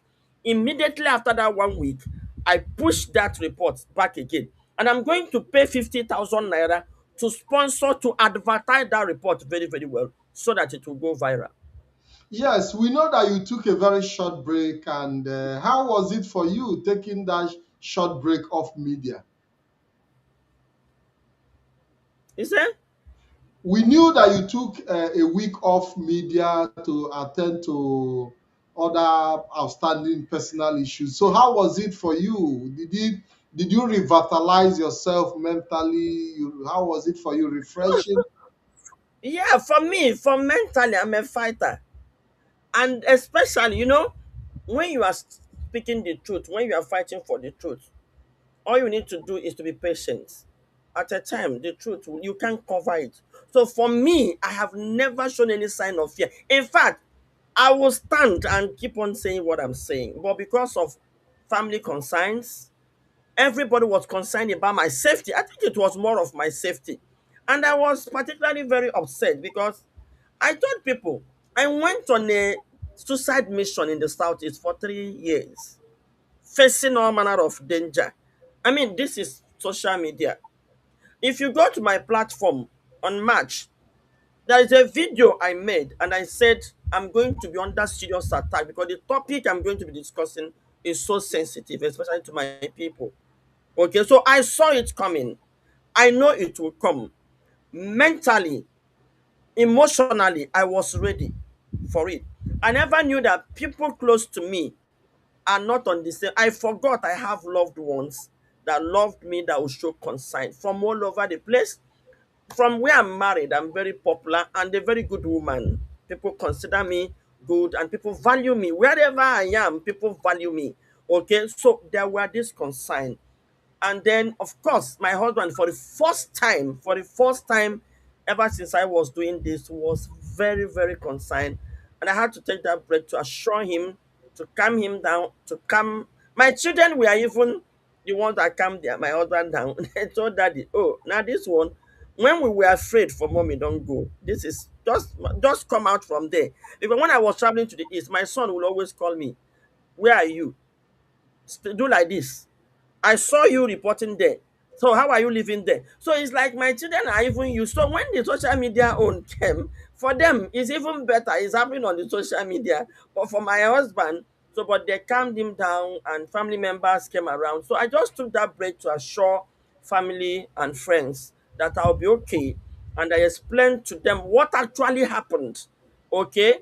Ordinarily, the subject matter that was raising dust ordinarily shouldn't raise dust.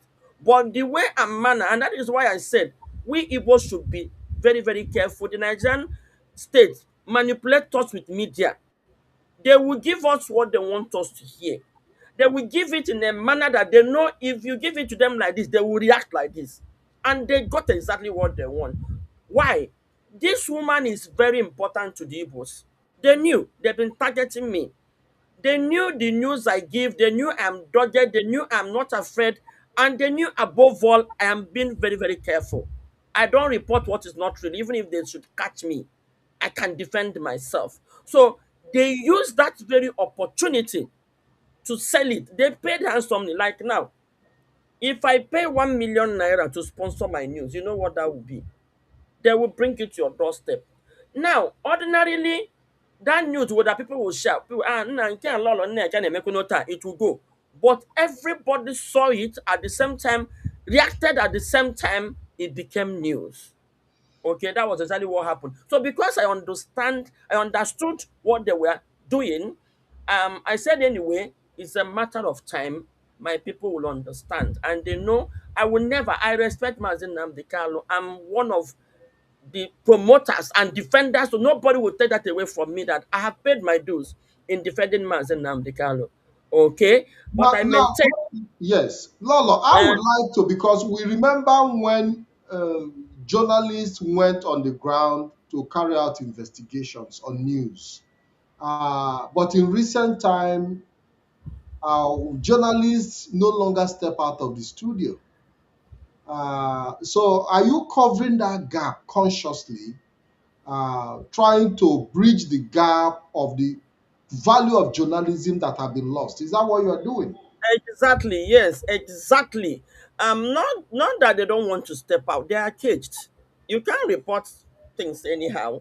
Even the governors will no, everybody's job is at stake. Even the governors, you think they are not working. They are also the way an average Igbo man that works in the bank finds it difficult to operate. Is the way they find it difficult to operate. We saw what happened in River State, Port Harcourt.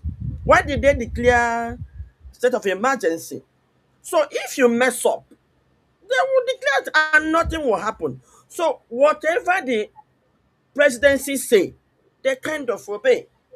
Okay? So what I'm trying to do is to bridge the gap. Even I'm looking for a way to build a community that will help out. A community that where if something is happening in Olo, we have a first-hand information. And because information is power, information is everything. They are afraid of information. They are afraid of the atrocities coming to limelight. If I tell you what they are doing in the southeast, the atrocities, but because of our reports, is pushing them back. Like what's happening in Ezago now. Before the military will attack any other village again, they will think twice because they want to move into Enugu. And the good news is the village have taken the military to court. Then the bad news is the young man that granted me interview, that was why I wanted him to play. That boy has been in detention since 15th May. That boy was in detention as I speak. That boy's house was burnt. His wife's business was burned. That was the report where I went to the hospital to visit the wife when she gave birth. That woman went into labor by forced labor out of shock. She had a lot of bleeding and all that. In fact, I made posts that people should please contribute for them to rebuild their house and then start their business. This is the campaign I was making. But I was asking them for their number. The military, when they came to burn their house, picked their phone. So they don't have phone. So I couldn't reach them. So I started finding ways to reach them. So at a time, the Okada man that carried me, I put the number of there was a number I put. I called the guy. He was now the one telling me that that guy has been was arrested. I went to Enugu, called the sister. So I reached the sister. That was when I said they might arrest me because I give the report. If they can arrest the poor man they burned his house, probably they will arrest me. And I'm willing. I'm going to go there, let them arrest me, try to arrange for. But my lawyer said I should not go. I should get in contact with the family. Let's give them a lawyer. But when I met the sister, she said they don't want to blow up the whole thing, that they are trying to talk to the police. They will release him on Wednesday, which is day before yesterday. But when I spoke to her today or yesterday, they said they've not released him yet. So these are the things that happen. Nobody will report it. No media will report it. Okay. So that guy is still in detention as we speak. He was Okay. innocent. According to her, they said they've come to their house, they've investigated, they've checked his phone, and now saw that he's not part of ESN because they were thinking that he's part of ESN. And my question is, what if he's part of ESN? So many people have been picked like this, labeled ESN, because I think they arrested about four. There was a young lady I called, Chisom. They just released her. They picked her up. That my report was what put them on their toes. So it is to closing the gap. That was why I was very upset when my people were celebrating that some people are saying and now the kind of are saying, I said we're not on the same page. They are protesting. Nobody's shooting them. Come and protest in Southeast, they will shoot you. So I think it is time we come together and fight, have this and fight this. It is terrible. It is so bad. I have so many. My business in Enugu is under attack by the government. Is under serious attack by the government. So these are the things. Yes, somebody sent a question across. I said I should ask you, returning back to the Igbo Women Association, the IWA, is there any program to tackle, um, what is it called, illegal women, women trafficking? Is there any program the Igbo Women Association have to tackle women trafficking of the trafficking of Igbo girls? Is there any such program? If there is Yes, it none, will be. if there is none, you can also put it on the initiative. Yes, we have it under, I think it's under census and population. What we are looking at is to combating selling of children, stealing of children, all those kind of things. So also, child trafficking will also, be part of it. Like I said, we are at the embryo stage. Okay, as we move on, like I said, funding is also another thing. You want to, like our teachers in Enugu, they said they want to be visiting schools. They will print T-shirts, be visiting school and be talking to schools on the importance of Igbo language. These are also funding.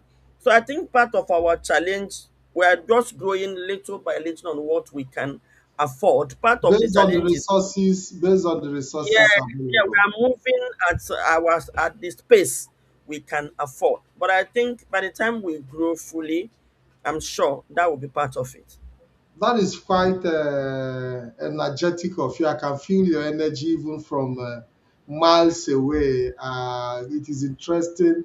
I know that in families, if a child doesn't take the character of the father, then the child might take the character of the mother. One of you must inherit the character of one of your parents. Among your two parents, whose character do you, in terms of your personality, who do you look at, whose character did you inherit among your two parents? this is a Okay, I pers- think this is a personal question now. yes, yes, I think it's very interesting. It cut across. I think I was, according to them, I was reincarnated by my grandmother, and she was alive when she reincarnated me. Actually, my mother was was the woman that um took Olu women to about women riot. She was a great activist, very great activist. Okay, so I think people that knew her says most of her my behavior I took after her. Very bold, highly confrontational, highly disciplined. And then I think I also took a little bit of my mom. My mom is a very, very strict woman, very, very strict and upright. In fact, there was a day my mom quarreled with a woman. I mean, when you know there are sometimes women will quarrel, real quarrel. And they were going to meeting and we were going to the farm. So I followed her. So I had to stay while they do meeting briefly before we go to the farm. So that's her enemy. That's a case, and then we are judging it. To my surprise, my mom judged in her favor because she was right. Even as a child, I was not happy. So I was like, I said, Mom, how can you judge for that woman that insulted you? She spoke in our language. She said, "Nwam, ikpere onye iro gị ikpe gị rabiri ya anya." You get it? At all times, you must do what right, irrespective of who is involved. Because he said, what goes round comes around. If you judge against her, even if she's in the right, tomorrow, someone else. So that is some discipline my mom is. So I think I took after her when it comes to discipline and strict. Then when it comes to activism, I think I took more of my grandmother, by extension, part of my dad. I didn't really take much of my dad. My dad is an educationist, an old school educationist. My mom is a very local. woman, very local, highly cultured. But my dad is more of, has this mixture of Western in him, who can, sometimes you try to be diplomatic. So I don't like being diplomatic. So I would say my mom and my grandmother. That's quite interesting because I know that a lot of people will be wondering where do you get this type of character and the gene and all the, all the disposition. So it's important that our audience have a clear understanding of your personality, because I know that to some extent people misunderstand you because of certain stand you've taken, especially when it comes to the issue of IPOB, and how you have shifted positions, based on your conviction. I don't want us to dive much into what has happened and the perception people have about you, because I personally can see through your passion. Most of the time, intention is the most important thing, not what is perceived or what is second guessed. Uh, Anybody who sees you understand that you have the best of intentions without any bias, because you need to take off bias to be able to see clearly someone's intention. Now, I know that you are a unity builder. You are somebody who, especially within the Igbo community, we've talked about Igbo unity because we'll be running up this program in a very short period of time now. I want to ask you a very straightforward question. What advice do you have for the Igbo? I know you've talked about the ways to Igbos to unite, but I want to make it a bit exclusive with this question. What advice do you have for the Igbo in terms of how we can unite our people to come together to fight a common cause, especially considering the amount of insecurity and the threat we are facing today in our neighbor. Okay, thank you very much. I think you asked the question of why I shifted ground or something. Yes, but to a Okay, very large extent, yeah, we saw your okay, shift in position, uh, especially when it comes to the issue of IPO, because I know that at some point you participated in protest, you were vocal, and to some extent you shifted position and you drove a bit in a part of criticism, of yeah. certain things that didn't go well with you, which a lot of people misunderstood. But I don't want us Eh, to that, because if we go into that, we no, might no, not be no, no, able no. to I'm get not this going to. No, program. no, no, no, no. I'm not going into Yeah. exclusively. There's nothing even to go exclusive about. Yes. Everything is open. I Okay. did But, not but change. what I want us to talk about right now is because I know you are somebody that is passionate about Igbo unity. Now, this question will also lead to the Igbo unity. It's part of that Yes, Igbo unity. That people exactly. think I shifted ground. I did not shift ground. Okay, Till so today, go ahead. till today, I still advocate. Maybe I'm the highest advocator of Mazin Nnamdi Carlos' release and his support. Now, the difference that looks like I'm shifting ground is this issue of unity.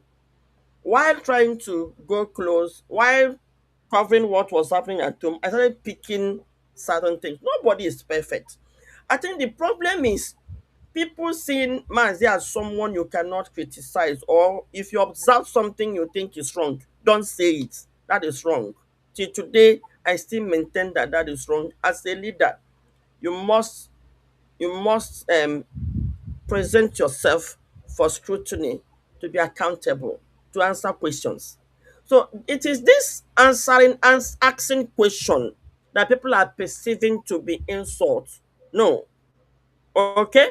Now, after the whole thing, I fought because I knew he was going to be convicted. And the process at which he was convicted, I did not like it. At the time, I was working, I don't know that the IPOB still exists. Sly Onya called me to come and cover because of my vocal and my boldness, and I did a good job in covering his. I even went to court. I observed a lot of things that shouldn't have taken place. Okay, I didn't come out to start talking. And I'm not going to talk about things that went on. I went to the Sokoto prison to meet him and to make him address these issues. Majorly the division in IPOB, which I think contributed to him being jailed. One, two, on social media, there is civil war going on within the particles of IPOB which he leads. I think that is where people are misunderstanding me. Me trying to tell him, sir, you can't make mistake two times, okay? You can have three, four groups calling you leader, and this group are fighting and on the neck of each other. He didn't speak well. That's one. Two, there is need for us to be under one umbrella, speak with one voice, to concentrate to bring you out. That is the basis of this argument, too. I went there to say what is going on. Where is IPOB? Because when we are covering the court case, I didn't see IPOB. In fact, when I asked his siblings, where are IPOB? They will wave it at a time. Dr. Slayonya said they have compromised. He used that word. Okay? So when I now went to prison to confront him, and I said, who are DOS? Where are IPOB? He laughed and said, DOS is the leadership of IPOB, and I'm their leader. I say, are you saying that IPOB is lazy? He said yes. I said, now how did you get entangled with Simon Ekpa? He said simply, we say you should start helping talking. I said, which is good, everybody is talking. And I said that small gap, you cannot be in prison and give somebody power. You can't control it. If you want to give power, it has to be under your group so that it can be controlled. So the best thing now is for you to come out, make a statement, dissolve every other group. You told me here that you are the leader of IPOB. If there anybody that likes what you are doing should go and join IPOB. If they don't, let them do their own, but remove themselves from you, because your name, you are an icon now. Anybody that stands and say, Mazin Namdekalu told me to do this, Igbos will follow. So there is a lot of confusion.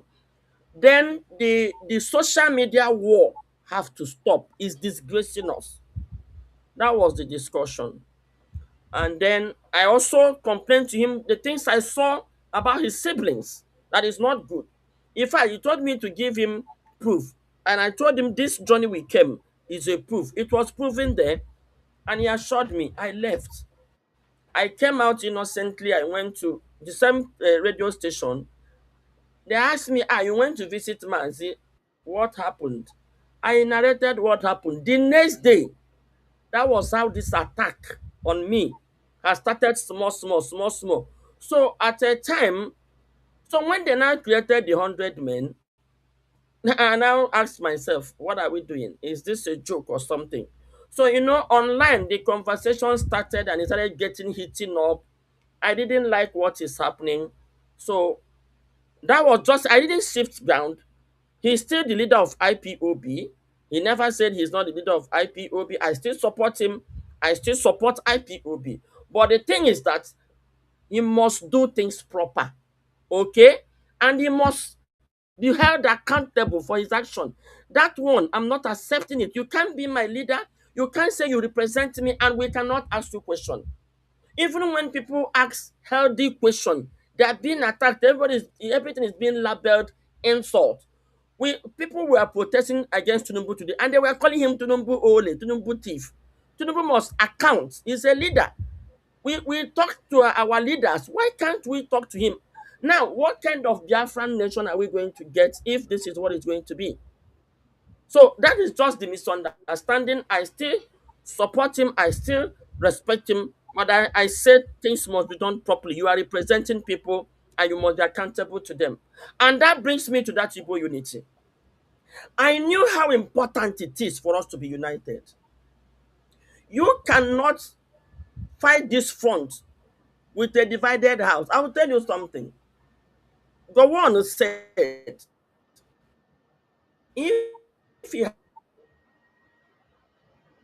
had known that there are some Igbos buying military equipment or that he would have poured that money into Saudi, they would have helped him to fight the war. I think that is happening in our land today. That Tinubu and Buhari are applying that divide them, pour money, and let them kill themselves. And that was what exactly what happened from 2021 to 2024. That division. Okay? And they knew how important Mazi Nnamdi Kanu is, that with him in their hands, they can be able to create these bodies they can use. Right now, anybody can stand. Most of these people talking on social media, they can grab one person and start telling that person what to do. So creating this crack is disturbing the movement and disturbing him. Let me tell you, the plan is to get him because IPOB and ESN is what is stopping the jihad in the southeast. What we don't know is that IPOB is, if not the biggest movement in the world. Take for instance that when before Mazi was arrested, IPOB was intact.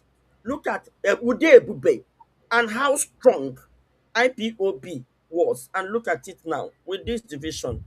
Look at what it had. Look at what IPOB passed through from 2023, trying to. How many of their members were splitted all over the place? And to think that the man that should unite them is in the middle. Everybody is claiming him to be his leader, and there is confusion all over the place. And somebody said, someone like me who has contributed so much should not speak, and said, let's do it properly. What is the essence of dividing your body when you know ukwazus and okono, you can't break it. But when you split it, you can easily break it. So what are we doing? I'm not going to be part of those that will see such a thing and not talk. And then when I complain, you will say I'm insulting him. And then what moral right do we have to insult Tinubu? What moral right do we even have to demand for this Biafra? If we are not going to get it on equity, if you are going to suppress voice of the truth, till today until tomorrow, I stand my position. I respect Mazi Nnamdi Kanu as the leader of IPOP, but he must be brought to scrutiny because he is leading people. And this, our unity is very, very crucial and very important. And he must unite IPOB and put them under one umbrella and then communicate power. He cannot be in the hands of his enemy and rule. It doesn't make sense. Let us borrow from Mandela and ANC. IPOB, I'm looking at IPOB like ANC. The moment Mandela was arrested, he removed every power so that your enemy cannot use you. I think the issue is Mazi staying in prison and calling the shots. Enemies are penetrating. So he should be told to unite his house. It is important for him to come out. Nobody is talking about him coming out. Nobody is talking about the struggle anymore. People are even celebrating as if he will come out tomorrow. I was in court the day he was jailed. He did not present any defense. I was there. I was there when the judgment was read. I told his siblings before that judgment that if Mazi is not sent to death sentence, he will get life imprisonment. They said, no, America will do this, America will do that. I said, no, be this one that they see. Now, so they play. They send this guy to life imprisonment. And remember, when that judgment was being read, the judge said, what he deserves is that if you say this now, people will be abusing you. They will say you are promoting, but that's the reality on ground. The judge said, what he deserved is death sentence. But because the world frowns at death sentence, they are giving him life imprisonment. Now, let me tell you, the window of that death sentence is still open. He is under appeal. This appeal they are celebrating, they are not presenting any defense by the standard of what I witnessed in the High Court. Remember, they will carry the file of High Court to Supreme Court. You are not bringing fresh witness. And we're here joking. We are here playing. And people, they say that they love him so much, are not even making any effort or showing any utterance that shows that they are working for his release. Or they are busy fighting, dragging leadership. And they will tell you when he come out. I will be like this and said, do you think federal government broke international rule, go to Kenya, bring this guy back, suffer, try him for 4 years, jail him for life imprisonment, only to open the gate of the prison for him to walk out? I think that's the irony. The earlier he brings IPOB, if he destroy IPOB, that's the end. The earlier he put his house in order for us to look for ways, though, ways, because this case has been so much damaged by the people that handled that case. The same court, when they say as if Nigeria is against, I said no. You see, court thing is technical. It's not about whether you are right or wrong. Technical, you must prove your case beyond reasonable doubt. The same court that Ozokome and Ifeanyi Ejiofor got him discharged and acquitted, the same court convicted him of life imprisonment, and we are not thinking. So the earlier we manage, with the area we rearrange, come together, block every loophole, and work for his release, the better for him. And for people like us who are confronting the truth, and people are calling us names, it's a matter of time. Everybody will come to realize the truth. But my prayer is that it shouldn't be too late before we realize the truth and do the right thing. Thank you very much, Lolo. I really appreciate that rendition, and you've given the opportunity to express yourself. I'm looking at the comment section. A lot of people are applauding you. We Thank have you. also just a few individuals also commenting contrary, which is natural because you cannot Of course. satisfy everybody and you cannot meet everybody's need. But I think you've made your case very, very clear. And from the beginning of the program, we saw how the entire episode grew from security to the organization you lead, and how we've also been able to see your intervention, your contribution, your support for IPOB, which is quite appreciated globally. A lot of people appreciate uh, your contribution to IPOB, especially globally. Many might not understand your energy. Many might not understand you properly because a particular format have already been built around their understanding and their ideology. So when something contrary comes in, there is this form of kind of resistance to to already build ideology. So we understand some of these things, and we want to really appreciate you for coming to this program. We'll be rounding up this program. I know that it's a program we all waited in anticipation. Even when the flyers were going around, a lot of people were looking at, let them come and see what Madam Punk is coming. Let's see what Madam Punk is bringing to the table on this one. But they even forgot that you also Madam Pinto. So Yeah, so I used to tell them that they are just meeting you for the first time, because the first time I had encounter with your interview was also on Voice of the People, and it was quite interesting. I also follow one of our barrister. I think his name is it Barrister Darlington or so. All yeah, of yeah, you have kept that. Yes, all of you yeah. have kept that. All of you Station. have kept that station alive. In fact, I used to follow Voice of the People regularly at work. I put on my earpiece and they deliver interesting program. And most of the time, I even record some of the programs there to share with my comrades because I understand that that station also is a station that is a bit, a bit neutral, and they have Yeah. their work cut out for them, in terms of both politics and commentaries. So we want to appreciate you, and we promise that anytime you are free, you feel like joining us, BTV Europe is always open. Today we are not today we are not going to open the line for questions. Maybe some other time in the future we may be able to do that. We've talked about Igbo unity, which is your area of strength. Importantly, you've done a lot in uniting the Igbos, trying to also make sure that the Igbos return to their culture in language and in their way of life, which is, for me, is part of the thing that is lacking today. And it is quite commendable that you have been given this mission, and that you are also obeying the voice of Chukwu Okike, who have sent you on this errand. And I can guarantee you that as long as it is God that sent you on this, you're not going to have any harm on your way, because God will always guide you. Chukwu Okike will always Can guide I chip in my last word? you. Go ahead. Okay, and then I like Igbo. Ana m ekene unu ndị BTV. Mr. Patrick, you've been so wonderful. I've been listening to your program, especially. In fact, let me say thank you to Mr. Achika Edoziem. He's a great guy. And thank IPOB for there's this feeling of peace, around it, and I think you should keep it up. Yeah, ndị be anyị biko ana m ayọ unu. Ama m na lot emene na IPOB. Enwere ihe onye Yoruba kụziri m ịkpọ ọnụma. Ọ sị na the greatest weakness ndị Igbo bụkwa ịkpọ ọnụma. Anyị na-eji ịkpọ ọnụma emebi ihe.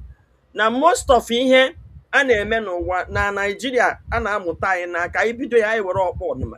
Ana m ayọ onye ọbụla bụ onye Igbo biko at this critical time ọwụwa ha ihe a na-akpọrọ ọnụma o doo na-ewu na ọkụkọ anya na ihe a na-eme na Nigeria wu jihad. Ọkwa ụnụ nụrụ ndị amị egbupụsiri isi ọ ndị Boko Haram ha were n'amị na-egbuchi ha now around guy up biko n'udo dodo ọ bụrụ na enwere ka isi nọ na IPOB a kpasuo gị iwe n'ụzọ ọbụla were ya otu m ji were ya na ịnọ na IPOB onwe nke ị na-azọ gị na ezinụlọ gị biko dododo gị gbaghara unu chiata azụ bịa bịa udo IPOB ka o si wee dị mbụ tinyekwenu n'ọnụ tinye arụ weta n'udo. IPOB bụ otu a na-eme envy, the rest of Nigeria na-eme envy. Unu ekwekwele ka ọ daa, protect anyị ya otu ihe ọbụla unu nwere, and unu anụna na our greatest point wu peace. Biko nụ ka anyị mee ka peace. Ọ bụrụgodo na ị na-azụ isi asị gị ọ ga-enye gị isi for peace to reign, for peace aha anyị na-ekwu maka ya biko nọdụ ebe asị gị nọdụ. Mana at this point in time n'ọkwa unu nwa nọ na diaspora our strength. Anyị nwa nọ n'ụlọ ebe a akọ nkagokwa anyị unu nwa ka anyị na-elekwasị anya. So biko ihe ọ bụla unu nwere ike ime ndị ga-agagwa nwa Maazị Nnamdi Kanu okwu ga-aga agwa ya okwu ka ọ chịkọ ndị IPOB ọnụ then enwe onye akpasuru iwe gị hụsa gị anya aka ka ebi udo IPOB ka anyị nwee ike ichekwawa onwe anyị. Anyị emenụrọkwa ebe anyị na-azọzi nwere onwe bụrụ oru ebe anyị na-adụ nwa anyị aka n'ọnụ ndị iro agbabata nara anyị be anyị. Ndewonu na-ekene gị Mr. Patrick ka unu ji wee nye m ụdịka ohere a. I'm most honored. Mgbe ị gwa m na m ga-abịa ekwu okwu m si hey onye ka m bụzi inye m ụdị ohere a na-asụ unu Chineke gozie unu na-asịkwa oge ọbụla unu chọkwa ka m bịakwa nyekwa unu report ebe a. I'm always available. Anything for Igbo, even if you want my life, I am here to give it. Thank you very much.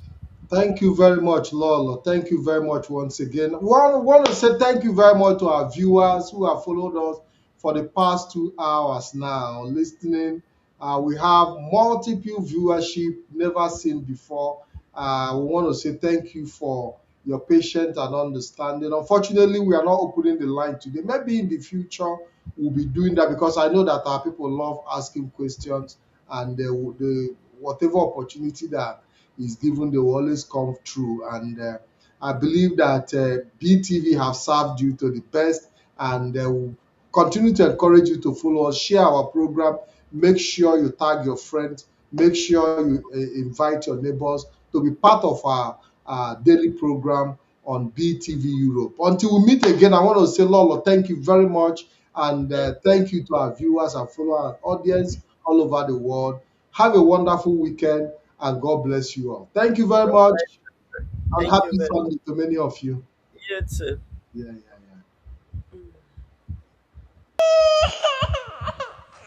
We need peace, we choose freedom. We need peace, we choose freedom.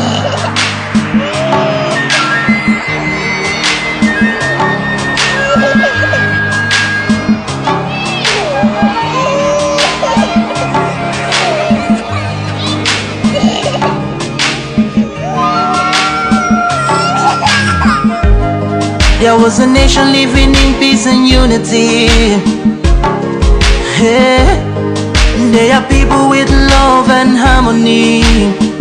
Oh, yeah. They saw greatness rise up to its purity. lot of people of different culture. A different heritage, bias and oppressive. Oh, I see.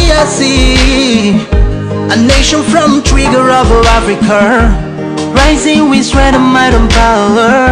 In due time, nobody gonna praise us. Rather you all gonna embrace her. Wave your flag, wave your flag, wave your flag, wave your flag. Oh yeah. Let the tears of our mothers who lost their children be heard. Let the blood of our heroes speak from now till forever. Let the whole wide world know Biafra is our home. Oh yeah, Biafra is our home. Oh, it's my home. Yeah, Biafra is our home. I reminisce way back 1967. Death toll on the blood couldn't count them even. Mama screaming, child squealing, pops on the ground. 2.5 years, over 3 million's gone. Why? Cause we asked for our freedom, and we're going back to our sovereign kingdom. They shut us down when we cried, the world said nothing.